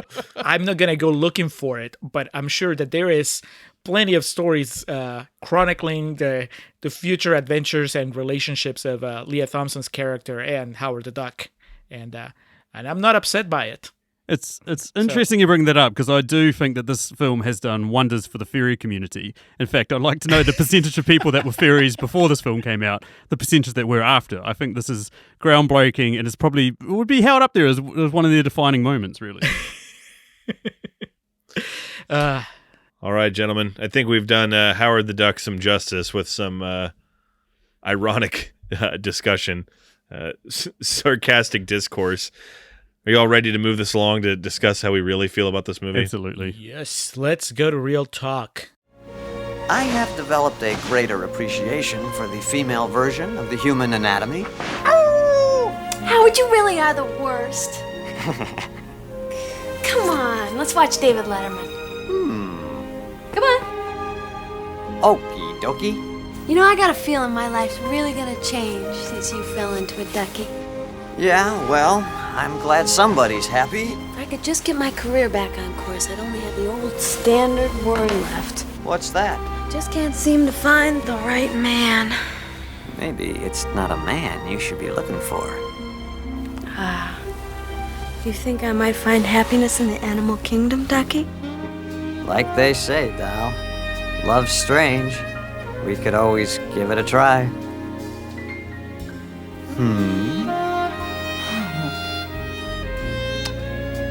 Okay. Let's go for it, Mr. Macho. All right, I am recording for Real Talk, but first, a little bit of Patreon stuff. Alex, you shared with me before we started recording that you don't have any plugs because we're recording 2 days after our last recording session. So apparently 2 days is not enough for you to do anything worthwhile with your free time. And I did laundry. Yeah, well, there you go. You can tell us about your laundry on the Patreon segment. I will expand on my opinions of the second Borat movie, which you must be aware of its existence at least, right, Alex? Yeah, it's a movie. Are you planning to watch it, or are you going to protest its existence as a sequel by not watching it? I'm not going to protest it, but I only have so much time on this planet. I'm not really planning on watching a second Borat movie. Like I told you when we talked about it before, I'd rather just go back and rewatch all the Jackass movies before I watch that. Sam, what's your take on Borat as a franchise and Borat as a sequel specifically? Yeah, Borat, the original, was of its time, enjoyed it quite a lot, like most people did back in that time. The most recent one, it's lost its sting. I think The Daughter was a nice addition, but aside from that, there wasn't anything too shocking or appealing. It was okay, but yeah. Well, you're not helping my case, but I will do my best to convince Alex that it's worth his time in the Patreon extended plug section. And also, I will talk about this thing that I just learned about today while I was at work. I didn't even know that YouTube did these, I guess, annual retrospectives. They're, YouTube reviews. I don't know if you guys knew. They started doing them in 2010. And I guess they're videos that kind of like sum up the YouTube highlights for the year. And this year they're not doing one because 2020, I guess, just sucked so much that they just can't bring themselves to actually put it together. So instead, what's happening is just a bunch of YouTubers are doing their own retrospectives, and they're like, fuck it, we don't care if YouTube doesn't want to do a review. We are doing our own review, which has led to a whole bunch of really weird videos out there recapping 2020. So I will also talk about that. I don't know that I'm necessarily going to recommend any of them, but I thought it would be a fun little bit of conversation. Well, I don't have anything to plug. I'll do a quick, I guess tribute would be the right word. We lost Tiny Lister yesterday. Oh, I saw that. Yeah, someone who is extremely niche, but for people like myself who grew up with a movie like Friday playing a pretty prominent role in, I would say, more of my teenage years, and then also being a pro wrestling fan and a fan of The Dark Knight. I mean, Tiny Lister holds a place in there, so do like a quick tribute to him and just kind of talk about memories that I'll have of him. I mean, at 62, man, it's a pretty young age for someone to go. Yeah, I saw it, and I mean, I've seen The Dark Knight. I haven't seen Friday, but I've seen The Dark Knight, and yet my first thought was, because of us doing No Holds Barred, my first thought was No Holds Barred. It's that guy, and I couldn't believe that he was gone. Yeah, that was crazy. This is news to me. This is It was late last night. Yeah, when the news broke. That's sad. Friday was a movie that me and my mates watched probably about 10,000 times over the space of a month. So, yeah. Oh, that's really depressing. Quite the downer you can expect from Alex in the segment. But it's not that's a downer okay. if I'm remembering somebody and celebrating their what they offered on their time on this planet. So there you go. It'll be an uplifting retrospective. I was going to say the real bummer is going to come in about 30 seconds after you plug our Patreon and we start talking about Howard the Duck. All right. Well, patreon.com/Contrarian Prime if you're curious about any of these things. And now, Alex, let's go into real talk. All right, Howard the Duck, the conception the birth of the Marvel Cinematic Universe, was released on August 1st of 1986 with a budget of about $37 million. Box office return in the end was just around that. One of the more well-known bombs of its industry. So much so that it is stated in reports of the time at the movie's release that George Lucas had just built the $50 million Skywalker Ranch complex and was counting on this film to get him back in the black. When it bombed, he was forced to start selling off assets to stay afloat. His friend Steve Jobs, the CEO of Apple, offered to help by buying Lucasfilm's newly launched CGI animation division for a price well above market value. Lucas, in desperate straits and thankful for the assistance, agreed. That division eventually became Pixar Animation. So you're telling me there's an alternate timeline where Howard the Duck doesn't bomb and George Lucas ends up being the mind behind Pixar, or whatever it would be called there. Even more powerful than he is now.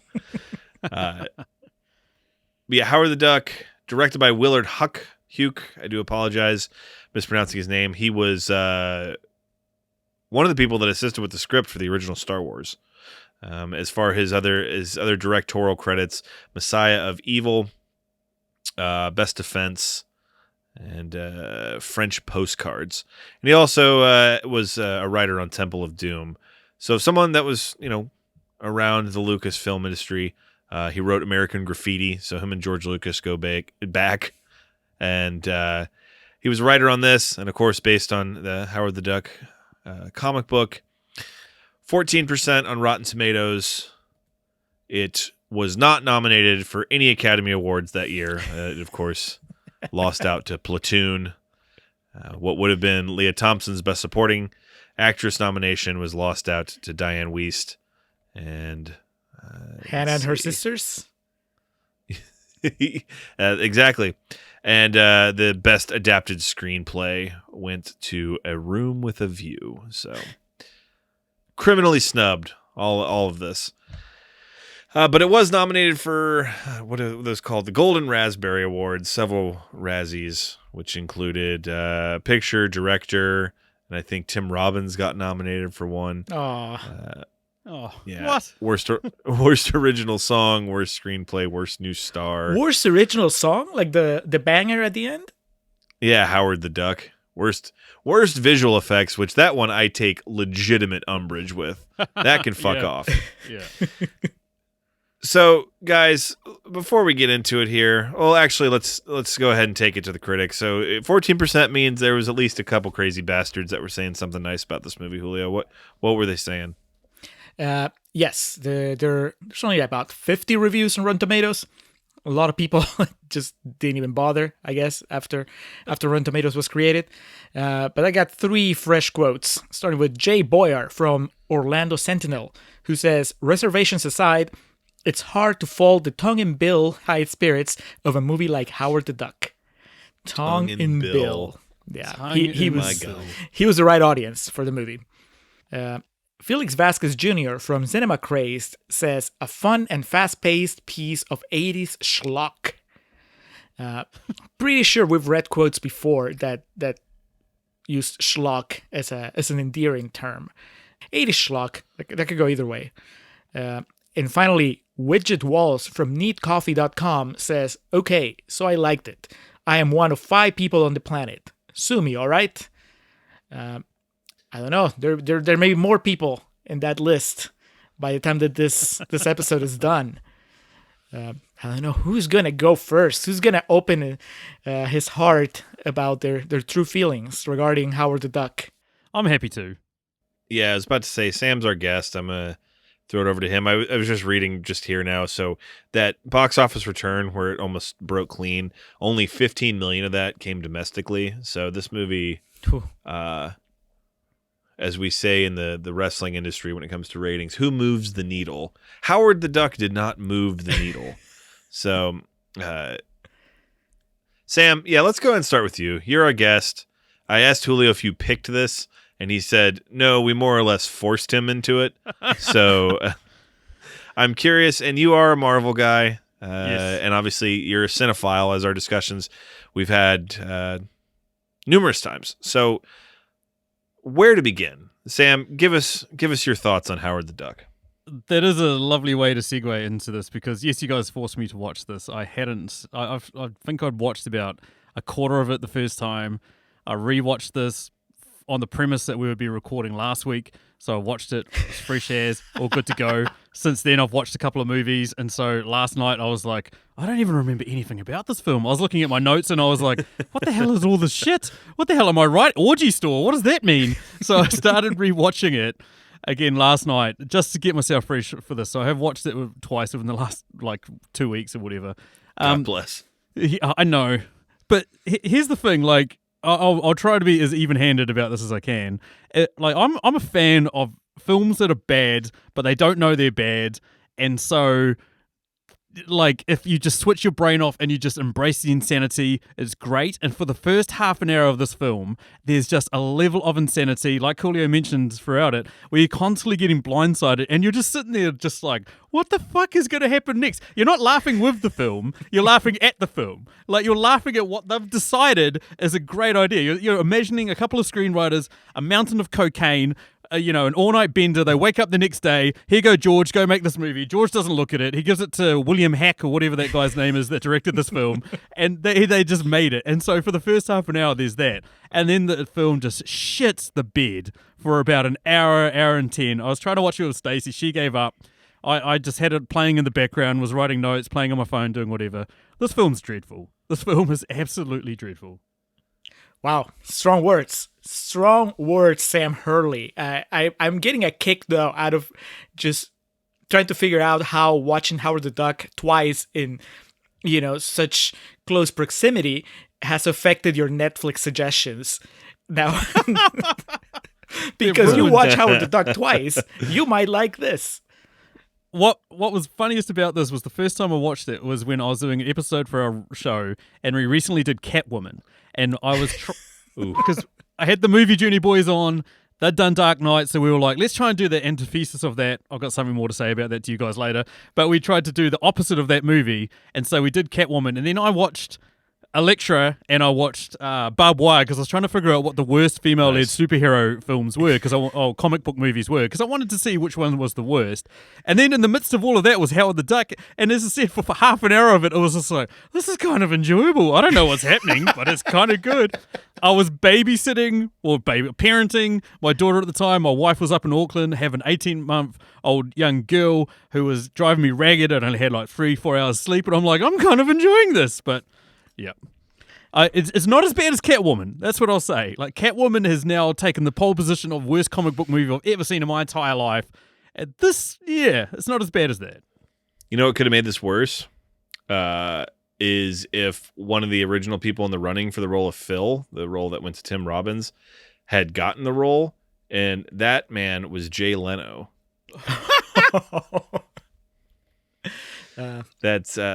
That would have been pretty rough. You were talking about, Sam, how did this get made, or what the thought process was going into it. One of the things I read about this that I took note of that really made me laugh was, where'd it go? Following a test screening, Universal executives Sid Sheinberg and Frank Price were allegedly arguing about who was to blame for greenlighting this film, and it ended up in a fistfight.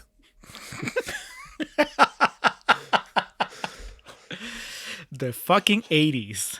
And then the other big note I had, and then Julio, I'm going to throw it over to you, because I think our takes it's going to be an interesting potpourri here. This just blew my mind. In October of 2017, a 70mm print of the movie was screened at the Egyptian Theater's Beyond Fest with over 400 people attending. Leah Thompson, who attended the screening as well, said the event was better than the initial premiere of the movie. So this means that in this world, there is a 70mm print of Howard the Duck that can be seen by human eyes. And I will, before I die, see that 70mm print of Howard the Duck. I had to read it 3 times to make sure what I read was correct. All right, Julio, your thoughts. Just in a nutshell, and then we'll dive in bit by bit of actors and whatnot. In a nutshell, I agree with Sam, and I think I got the feeling from you too, Alex, that it goes downhill quick.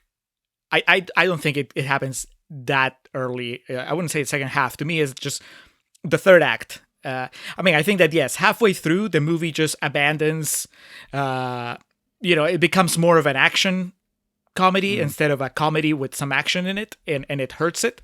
To me, the third act is just, it was still making me laugh, but it's really, I lost interest. That said, I wouldn't call this a bad movie. I actually enjoyed it. I was not laughing at it. I was laughing with it. I think the movie wanted me to laugh when I was laughing. I kind of echoing what I was saying in Contrarians Corner. To me, it's pretty bold. I don't know if rewatching it, I would get the same feeling. I might, right now I'm just, I think I have a lot of high on it just from not knowing what to expect. And it surprises me so much. I think I was expecting more along the lines of a generic 80s comedy. And everything I'd heard about Howard the Duck made me think that it was just nonsense, but not intentional nonsense. I thought it was just like, a lazy movie. It was like a kind of like a cash grab made by people that did not understand what the appeal of the character is. And to me, not being familiar with the comic book character, though, just knowing its reputation as like, kind of like an adult-oriented comic book, it kind of feels like these people, the people behind the movie, actually knew what they wanted to do and just took a chance on making this really weird movie with a lot of adult humor, yet starring an animatronic duck. Not animatronic, but like a physical. It's a person under there, motherfucker. But what do you call the mask? It's like, it's not a person doing the duck expressions, but his eyes emote. Animatronic mask, I guess, is what you would call it. Okay, so it is kind of an animatronic duck. Cyborg. Skynet. It's a cyborg. Okay, it's a cyborg. This hybrid of animatronics and human being is just such an out there. It really was, all kidding aside, it was such a breath of fresh air. It does not hurt at all that I think that Leah Thompson is in top form here, and not just as in like, she's super hot, but also like I said in Contrarians Corner, her comic timing is on point, and even at its most unengaging, when it was just like mostly action set pieces and whatever, they would keep throwing funny lines here and there. That was like, this isn't just funny, it's witty, which I was not expecting wit from Howard the Duck. So I'm aware that a lot of my just my positivity is coming from just being pleasantly surprised, going in with the lowest of expectations, because I really thought this was going to be a train wreck. You're talking about Catwoman. I was bracing myself for that kind of of experience. I thought I was going to cringe through all the humor, and instead, I would say 90% of the humor worked for me. So, yeah, I'm walking away with it, like, liking it. I far from perfect, but it would be, we're not even in 2021 yet. And yet, Alex, I think this is a strong contender for just a major sweep at next year's Embry's. My God. I know. I don't know if I'd go that far yet, but gentlemen, I pulled up here after watching this movie and preparing for this podcast, the Wikipedia. I mentioned this in the first portion. I pulled up Wikipedia, the page that pulls together, like on the aggregate, the movies that are commonly recognized as the worst movies of all time. A couple of these we have done for the podcast. Geely, Battlefield Earth, amongst others. And having seen some of these, this movie, Howard the Duck, does not belong in the same breath as Showgirls or Striptease or, Freddy Got Fingered. What else is on here? The Room. Hulu and I have talked about The Room extensively. We are not in the crowd that finds it fun to watch that movie. It's just hard to watch, and it's nothing really redeeming about it. I've said also on the show, to me, the fun is hearing people talk about it. To me, that's the redemption a part of it. It was like I don't want to sit through The Room, but I listened to people talk about The Room for 2 hours. That I found more entertaining. I am one of those crowd that absolutely loves The Room. It's one of those films that I honestly, it's like, do you want to watch Schindler's List again? Nah. Do you want to watch The Room? Yes. Fuck yes. I'm in. I'm keen. Well, Let's do it. surely there's like less extreme options. Oh, you know what I mean. Do you want to watch this critically acclaimed darling of a film? No. Do you want to watch The Room? Yes. It's like, again, and this is sort of like the first part of the film for me, is like there's just something in the level of preposterousness where you're like, none of this shit makes sense, and I love it. Like, it's just so off the wall, and The Room is that. I mean, I actually got to interview Greg Sestero, is in the film, and I was like, this is like a dream come true for me, because it's such a spectacular, like a massive spectacular fail. And at the same time, there's movies that try to be so bad it's good, and there's nothing worse than a film like really trying for that label. Whereas there's films like this where they're like, yeah, they're bad, but they're so enjoyable, and that's what I really liked about it. Yeah, and I appreciate you bringing that up as far as, choosing over critically acclaimed, because I was thinking just in terms of movies we've done, critically acclaimed movies we've done, that I would choose to watch Howard the Duck over before again, like The King's Speech. I mean, obviously, got to throw in a burial of American Hustle. I think Green Book sucks, but if we were talking, strictly on a critically acclaimed, awards and, a tomato meter type thing, that would be a critically acclaimed movie that I would absolutely rather watch Howard the Duck instead of. Howard the Duck is a bad kids movie that's a half hour too long. That's basically what I came away with it is. And yeah, I don't know. After listening to Julio's thing, I don't even know if I'd call it bad more than it is just disjointed. It's a half hour too long. That is yes. I can't dispute that. The action sequences, the chase scene with the plane goes on way too long. The scene in the diner goes on way too long. But there are things in it that I appreciate. The preposterousness of like I talk about disjointed, like when they ape the dialogue from On the Riverfront, Tora Tora Tora, Casablanca, that's so weird and like just out of nowhere. And there's things like that throughout it that just are exactly what you guys have been saying, that it's like, what is going on? And then in the second half, and especially in the third act, it becomes like a formulaic, like I said, it's like a live action cartoon. But throughout that, some of the dialogue remains consistently funny for me. I like audibly belly laughed at the scene when they're in the diner, and so she brings out the food, and then Howard freaks out because there's eggs on it. He's like, ah! And so she takes him back, and Jeffrey Jones is sitting there while they all take Howard away, and they're about to kill him. And Beverly runs up and is like, you got to help him. And he looks down and he goes, she took my eggs. Like that. I audibly like belly laughed at that. And when they're driving and he's like, there's something inside me deteriorating my organs and replicating or something. And she's like, well, we'll find a bathroom. A lot of that, and I cited in the first half, he's in a bad mood. That shit wouldn't work if like the comedic timing wasn't there. And I think that's as good of an opportunity to bring up like Leah Thompson. So much of why this movie works is because she's giving such a genuine effort. The movie's as old as it is. It's older than I am, so I don't know, and I'm sure she's been asked a million times, and I'm sure she's done interviews where she's spoken on it a million times. But like the idea of like, is she in on it? Is she like hamming it up intentionally? Who knows? But what I do know is it makes it a hell of a lot easier and more fun to watch with the way she plays the character in this movie. And like Julio said, it doesn't hurt that she's like god tier hot in this movie. Speaking of audibly, at the end when she went into the splits while playing guitar, I literally went aloud, oh, like I just said, like I needed like a moist towel to dab my forehead off with. But I think, yeah. And again, like I said, it's hard with everything that's happened. It's, not defending Jeffrey Jones or trying to act like he's a good person or anything like that. It's like we talked about in our Beetlejuice episode. But with him and Leah Thompson's performance, and especially Tim Robbins, all bringing like a genuine effort to it. That's something we talk about all the time on this podcast. There's nothing worse than watching a bad movie where you can see the actors don't fucking care Mm-hmm. and don't want to be there. And with this, it's like, well, everyone in it at least is trying, and it looks like they're having fun. So this is a lot easier to get invested in.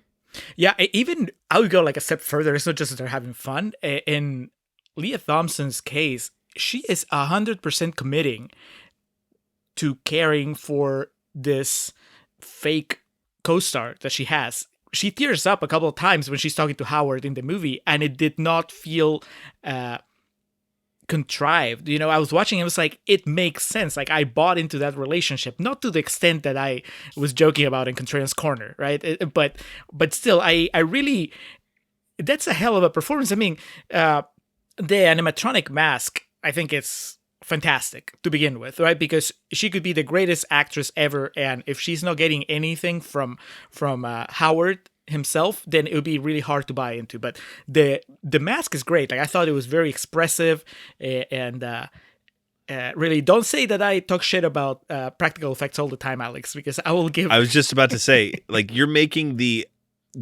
opposite point, or you're playing into my point.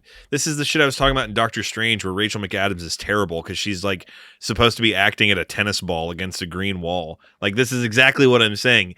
She has something to play off of here, and it works for the better. Whoa, Whereas, no. Okay, like, so just to clarify, what I'm saying is that the CG's still good. well, CG can be good, just like, you know, practical effects can be good. be. But what I'm saying is that when you're looking at the screen, like, I'm not talking about Leah Thompson's process, but more about like what we see on screen. Because if we were watching on I see. screen Okay. A mask, you know, a duck mask that doesn't really emote, then it doesn't matter how much she emotes, it would feel fake. But when I watch it, it's two things that are working really well. Howard's mask, which is great, it looks like it's alive, and then Leah Thompson, who looks like she really cares for this duck. Is preposterous. Like, when you put it into words, it sounds like it shouldn't work. But when you're watching it, they're happening. I'm like, I believe it. She's sad. She's gonna miss him. she really believes that he's dead, and she's heartbroken. I mean, that's it's not recognized enough, I think, when people talk about it. That Leah Thompson, you know, it's like, she almost had sex with Howard the Duck, but they don't talk about how she actually, you know, acted the hell out of her scenes. That's pretty impressive. And yeah, it goes back to actors really taking it seriously, which I do agree with when it comes to something with The Room, right? Like, Tommy Wiseau, like, he is 100% committing to his character in that movie. You can tell that he's taking it seriously. You can't say that he doesn't commit. I was thinking, Geely is an example of a movie we've done where it's like, with the exception of, what's that guy's name, Justin Bartha. Mm-hmm. It's a bad movie where actors are sleepwalking through it, thus making it even worse. Yeah, I was thinking, this reminded me a little bit, especially with the plane sequence, reminded me of Hudson Hawk, which gave us kind of like a similar, threw us for a similar loop, where we went in expecting a train wreck based on everything we'd heard. And then we're watching, and it's like, wow, Bruce Willis is 100% engaged in this movie. He's actually, trying, and it was way more fun than we expected. And this was, again, something like that, you know, where the commitment from people in front of the camera and behind the camera was palpable, and that was positive. Yeah, and I to backtrack, I hate to be mean about Doctor Strange, because that's one of the movies that one of the Marvel movies you made me watch, Julio, that I actually really enjoyed. It's just to your point, exactly what I was saying. I think in certain situations, when you over rely on CG and you don't have something in front of the actor to react to, it can sometimes stunt their performance. But before we move into like the legacy of this and what the future could hold for Howard the Duck, two things I wanted to hit on. First, Tim Robbins, for, you know, a rookie year, a rookie performance. I think he had been active 1 year prior to this. 2 years, it looks like. This was his fifth movie, but I don't know if he had a real billing in any of the previous ones. There's something so fun and intoxicating about watching this. And we talked about this in Contrarians Corner, about someone who became a highly celebrated actor, multiple time award recipient, and someone who is regarded in his field. Watching something like this, where he's clearly giving it his all and he's good in it, it's just, Johnny Depp in Nightmare on Elm Street, like that type of thing. There's something so nostalgic about it that like I almost feel like I would recommend this movie to someone just to be like, man, you got to see Tim Robbins in this. Yeah, that's fair. I'll be like, you have to see Leah Thompson in it. How do you feel, Sam, about Howard the Duck himself here? Because I think that is key in I guess how you experience the movie. Well, he's a man of many different levels. It's phenomenal how much he changes from one scene to another. You know, like he's amazingly horny for Leah, and then within seconds later he's not, and you know, he's like confident. He's got quack foo. He can kick the shit out of people, and then the next scene he gets his ass handed to him. He's a real dichotomy, this character. But I mean, like what you guys are saying, like this film lives or dies on its main leads, and by and large, he's not that bad. Like, as you said, it's a curiosity, it's an oddity, it's something new and different, and you sort of watching this character try and grow and adapt, and it's kind of interesting. But I mean, yeah, like Leah saves this film, really. Like she gives one hell of a performance and sort of elevates him in a lot of ways, I reckon. So I guess my question would be, we talk about the absurdity. I think I kind of enjoyed the second half of the movie a bit more than y'all. You guys kind of cling to the first, but can we all agree, Sam in particular, the way this pays off, isn't it only logical that it pays off in an original song about Howard the Duck where he ends up playing a red guitar? It legitimately feels like the most sensible part of the film, yes.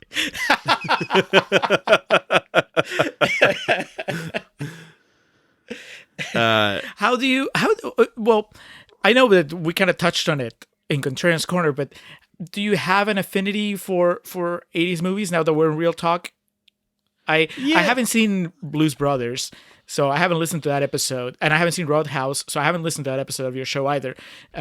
But you know, because I think that also a tolerance for, at the very least, a tolerance, if not an enthusiasm for 80s aesthetic, kind of helps you get in the wavelength of this movie.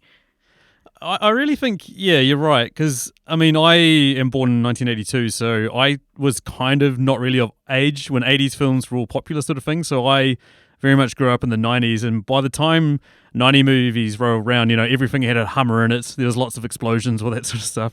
It was like you sort of went back and watched the 80s movies and they always felt quite dated. But that being said, like all the indie films and like Star Wars films and all that sort of stuff, they were very much my jam, but at the same time, they weren't really set in the 80s, so they didn't really have the 80s aesthetic.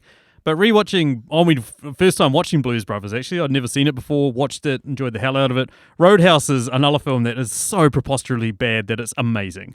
I almost gave it a hyperbole sandwich. It's just so insanely stupid, and there's so much stuff in it that, like this film, there's so much stuff that happens, and then about 6 minutes later, you're like, wait, did I see a pair of duck tits? You know, it suddenly hits you. Like Roadhouse is like that. Like minutes later, you're like, wait a minute. But yeah, I mean, I wouldn't say 80s films are my sort of go-to, but I'm starting to develop a bit of an affinity for them, especially 80s horror, because it's amazing living in I'm a big horror fan, and a lot of the horror films that we watch nowadays, you don't realize how much have lifted from really one of the golden ages of horror, which was like the late 70s and during the 80s. So yeah. Agreed. I figure you would, Alex. Yeah, I wouldn't say that I grew up in the 80s as well, and I don't have the love for 80s movies. I mean, we talked about this a little bit during our Stranger Things episode, but I don't have that passion for it that real 80s lovers do. But I can recognize the high marks and the just the markers in general of 80s aesthetic. And in this case, I was watching it, and it's not that there's a direct line of comparison, but I was thinking of something like The Goonies, right? Or it's, the kind of like, I don't know, that feel of adventure, but also like ridiculousness and comedy. And I don't know, it's just like a special blend that, you can kind of, that a movie can get away with sometimes just by saying, well, it's an 80s movie. And yeah. I think that I got that feeling from Howard the Duck, and that put me at ease whenever the movie might have started to slip, where I could just go, well, it's an 80s movie, right? Oh, it's this diner sequence going on forever. Well, it's an 80s movie, so they have to be like super silly. You know, I think that helped me also just, I don't know, get through it. But thinking about it, I think like the other thing that I wanted to talk about or touch on is just that no matter how much I like it and how genius I think it is at times, I can't imagine, I don't know how you sell this movie. Especially back then. Like now that we're a little more hip with just like bucking expectations and throwing curveballs to the audience, I can maybe see how somebody could present this movie as an avant-garde subversion of the comic book movie genre. But back then, in the mid 80s, I don't know how you convince investors to put money on a movie about a duck from another planet that comes to Earth and I don't know, starts a relationship with this rocker and there's a monster. I don't know. It's like that. It feels to me like it's there was no way for this movie to succeed. And I don't know that I agree with you, Alex. I don't think it's a kids movie. I think it's an adult movie. I think it's a movie for grown-ups more than it is for kids. It just plays with the conventions of a kids movie, I guess, kind of like an adventure movie. But to me, it's aimed at adults, which makes it even harder to sell because you're selling an adult movie where the main character is a duck. So it's just weird. It felt like clearly the idea would have been to appeal to kids, though, just with the idea of the duck. I think the humor and the story and what you're expecting the audience to keep up with as much or as little coherence as there is more geared towards adults. But I don't know. I thought it seemed to me the idea was hoping that, kids would come to it. And that's why there is some of the absurd humor. Bring the kids, but then enjoy the movie yourself, parents. I was about to say, come for the duck, stay for Leah Thompson. Yes. In some ways, it's almost like a more mature version of E.T. It's this weird character coming to Earth and forming a bond and, people are out to get him. Yeah, but E.T. never tries to hook up with Elliot's mom. So that's really what there was a deleted scene. his glowing finger had more than one use. Well, it's like if you made the Howard the Duck movie today, you wouldn't aim it at kids. No. I think no. If they, God damn it, Julio, you're moving in on my territory. That was going to be my next. Well, what do you think about this? Oh, go for it. Well, what do you think about this? I was going to say, just putting an end on that 80s thing. To me, it's not even 80s nostalgia. It's just so nice watching a movie that was based in the time period that the movie was made in. It seems like that's something we get farther and farther away from now. Everything has to be in the future or in the past. Yeah. Gentlemen, with Howard the Duck, like Julio started to go into there, if it was made today, you would almost have to do it like a Deadpool type thing, where it was the R-rated comic book movie. Not just necessarily for violence, but I imagine if they tried to... Well, Sam, let's go with this. Do you think there's any gold in Them Thar Hills? Do you think there's any purpose into trying to rehash and make Howard the Duck a feature-length film again? Well, it's funny because we've been talking about how this was quite a... leap of faith, and obviously it was a bit of a trailblazer. And a lot of people said the same thing about Guardians of the Galaxy. I mean, they were little-known Marvel characters that were never the forefront of the Marvel, readers or anything like that. And when they pitched the film, it's like, we have a talking raccoon, we've got a talking, or it says 3 words, we've got a talking tree, we've got one human character in it. Like, this is really out there and weird and bizarre. And sure enough, Howard the Duck pops up in that. And I feel like Guardians of the Galaxy...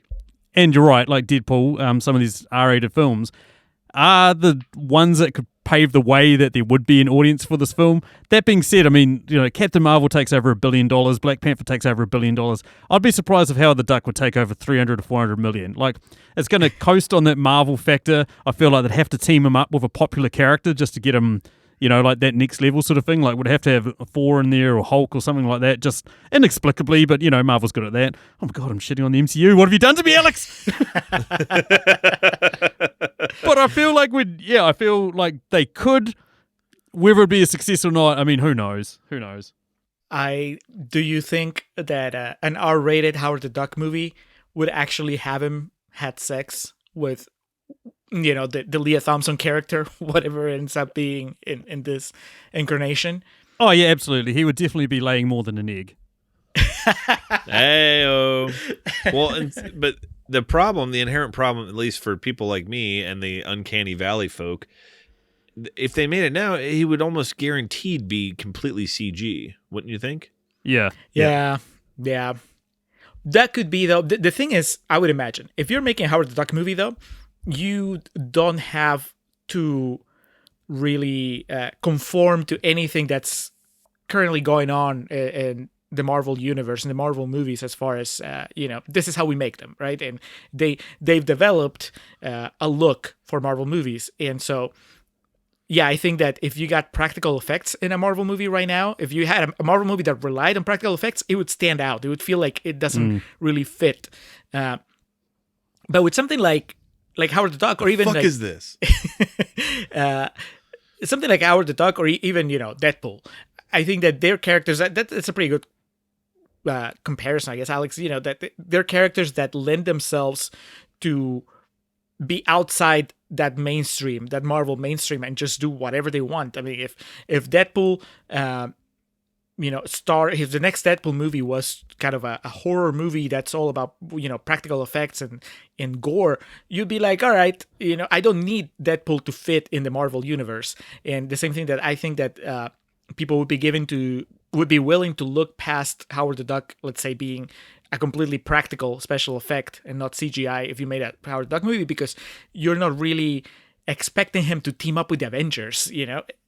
I think it would be just this kind of weird practical effects corner of the Marvel universe. And I don't know, maybe you team him up with Rocket. Yeah, Rocket. Yeah. I think I honestly, to kind of give the MCU its propers, I guess, for an idea that ended up monopolizing the game and kind of just taking over the world. I think there's something kind of romantic and poetic to the idea that the first theatrical film based on a Marvel property is this infamous bomb. I think kind of leaving it like that, and I think there's something kind of cool to that idea. So I don't know. I assume I would be surprised that if in the next 10 years there wasn't some Howard the Duck movie that came out. But at the same time, who knows? They got so many fucking irons in the fire that they may just kind of leave this egg lay, for lack of a better expression. I think, we covered our bases. The selling points: Leah Thompson, practical effects. Why not? Those are like the three things I would tell someone that would think about watching this. Tim Robbins. Don't forget Tim Robbins. Yeah. Tim Robbins, yeah. The only thing that sort of like sticks out about this for me is just the fact that we don't get introduced to what is the villain of the film until about an hour in. Like, if they'd... Yes. He's this dark overlord that sort of gets ham-fisted in at the end. Like, if we'd had plenty of other opportunities to have a villain, like the band manager could have been the villain. He could have come back and wanted some sort of retribution, or the sassy black lady that he was going to bite on the ass. There was plenty of other people that... Or, even the guys that run the museum. Like, if they'd just taken out that dark overlord part, they probably could have told a very condensed and probably not as hated film, I reckon. I think if I were to put my my screenwriter hat on, and I did think about this when we got to the end, right? Because that last the third act is just kind of punishing with just how frenetic and like a better word, soulless it feels. And then you get to that point where he has to make the big decision, right? Oh, Howard, if you destroy this, then you never go back to your home planet. And it works about as much as it does, because if nothing else, they've repeated throughout the movie that he needs to get back and he wants to get back. But I was thinking, we haven't seen him have any sort of emotional connection in that planet. It's like we saw all the in-jokes and the posters and whatever, but there was a voicemail from his mother, I think, right, in his house. But I didn't really feel like he was truly missing out on something big, something dear to him, by choosing to destroy the laser and not going back to his home planet, which is weird, right? So if I were to do a new Howard the Duck movie, if I were to redo this one, if I were to just, work with this structure. I'll be like, no, you need to give him something that he really cares about. What if he actually has a family? What if he has like a wife or a kid or something in Duck World? And then when he has to decide if he destroys the laser, and saves the planet, or he wants to, let Earth go to hell so he can go back, then it carries more weight. I mean, is that just too much drama, too much seriousness for a movie like Howard the Duck? Maybe, but it would have. For this movie we watched, yes. Yeah. But it would have hit me harder. All I can think, Julio, is we see his parents, but at the same time we get there's a postcard to him from some girl that he slept with. There's a woman that leaves a Randy answer phone message for him, and then he's getting offers left and right, but he's choosing to masturbate at the start of the film. So clearly he's slayed every single duck on his planet, and he's like, shit, I've got to move on to new ones. That's true. God bless.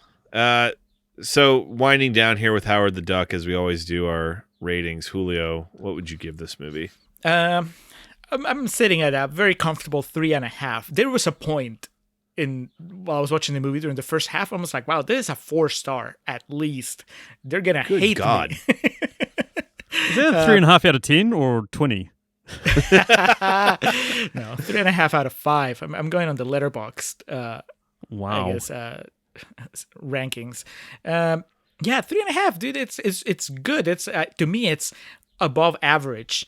It's and above average even sounds like it's short selling what makes it special. I would tell somebody, you need to watch this movie because you're not going to see anything like it. And this is not in a bad way. I know that there's a way to sell it where you're like, this movie's so bad, you've never seen anything like it. But I'll be like, It's just so crazy. It actually works. So yeah, 3.5. I'm not going to go that insane. I was going to say I go on an AB CDF scale. I would give it a C-, in that it's, I think that a lot of that too, my goodwill with it is coming into it thinking it was a lot worse than it was. It is disjointed, and the length of it is a real killer, but there is some good in it, and it is something I would recommend, and it is something I wouldn't mind watching again, but still I can't overlook a lot of the things or be as kind to some of the things as you are, Julio. So I'll give it a C-. Sam, I'm not sure what kind of grading scale you go on, but what would be your closing thoughts on it? Thousands. 10,000. We do out of 10,000, but I'll stick. That's right. Yes, that's correct. But I'll stick to the Letterboxd one. I mean, yeah, like you're right, Alex. Like some ladies love duck length, but I'm not about the duck length in this one. This is all about. I'd say.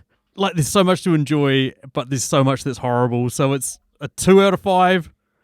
It's like a reasonably enjoyable film, and I'd love to see Julio's pitch for a sequel of Aaron Duckovich, where he sues his fucking employer that pushed him into the bloody spa pool when the two people are in there having sex.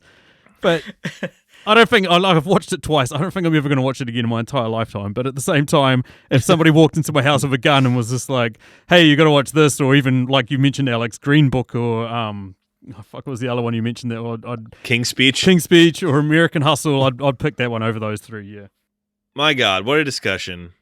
I didn't kill as much of my credibility as I thought I would. All right, that was Howard the Duck. Julio, what is next for the Contrarians? What is next is our final episode of 2020. How are we closing 2020 down? Well, we didn't even get to choose because this is our first ever patron pick from KT and OT. They were generous enough to give us a very high rated movie, Whiplash, which we've both seen, but we've never really talked about much other than, I guess, the Oscar aspect of it, J.K. Simmons winning. That should be a good episode. How do you feel about Whiplash, Sam? Oh, I hate the film at the moment because he got me on to do this shit, not that. Fuck you guys. All your Marvel knowledge would have gone to waste. Well, I mean, you could have made some comments about Jonah Jameson. And Mr. Fantastic. Mr. Fantastic. Oh, God. Oh yeah, that's right.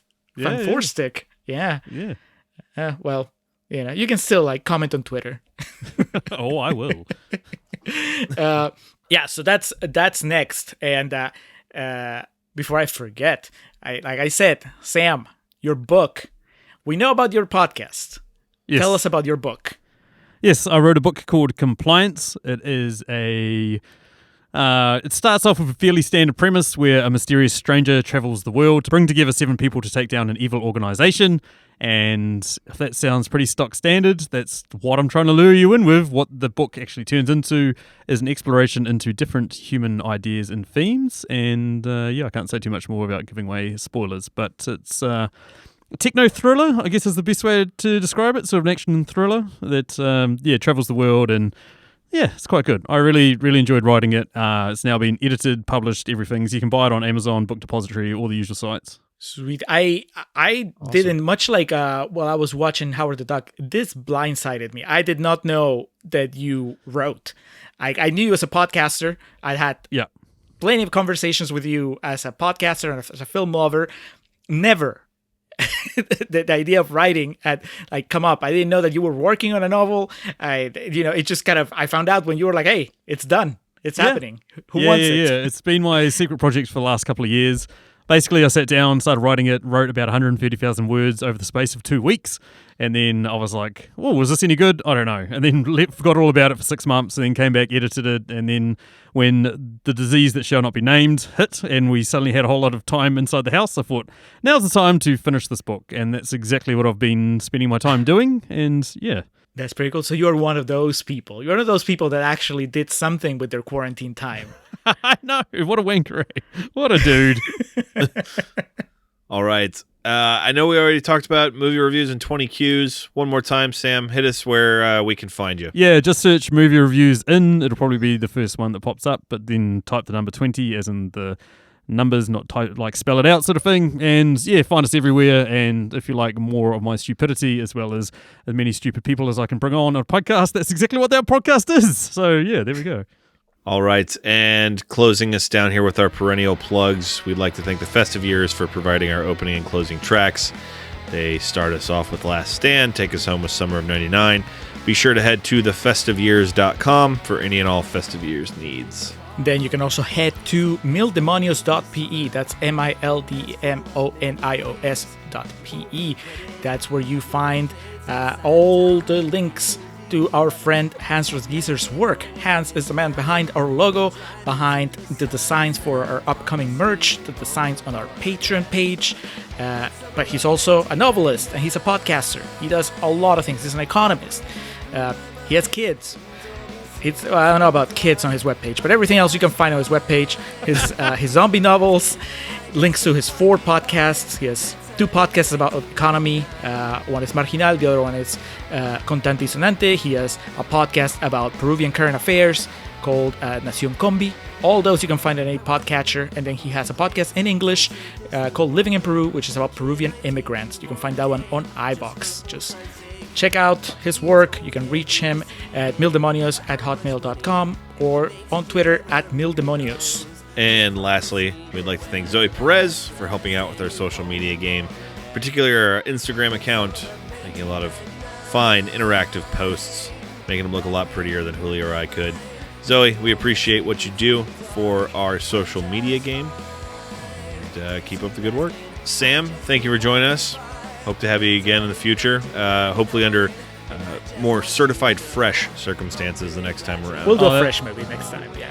That would be lovely. And look, it's been my pleasure. I've been dreaming about being on this podcast since I was a little boy. So you truly have made dreams come true to come on here and talk shit with you guys. And it was great to have you guys on to do The Muppets way back when. As I mentioned, we're doing antithesis of those podcasts. So basically, a lot of people come on. They all talk amazingly about films that they love. So I'd love to have you guys back on to do the Happy Time Murders. Okay, the opposite of The Muppets. Just throwing it out there, see what you guys think. Alex hasn't seen it. I have, and I'm not gonna say anything until after he watches it. Excellent. I think it's fascinating though, like this weird road that we're traveling, that is kind of Muppet puppet related. Muppets, Howard the Duck, Happy Time Murders. I don't know what the next step is. Practical effects, baby. People will think we're secret fairies, bro. They're gonna start wondering about us. All right. Well, Happy Time Murders. Stay tuned. Well, that is going to do it for this episode of The Contrarians, where we're right and you're wrong, and we will catch you next time.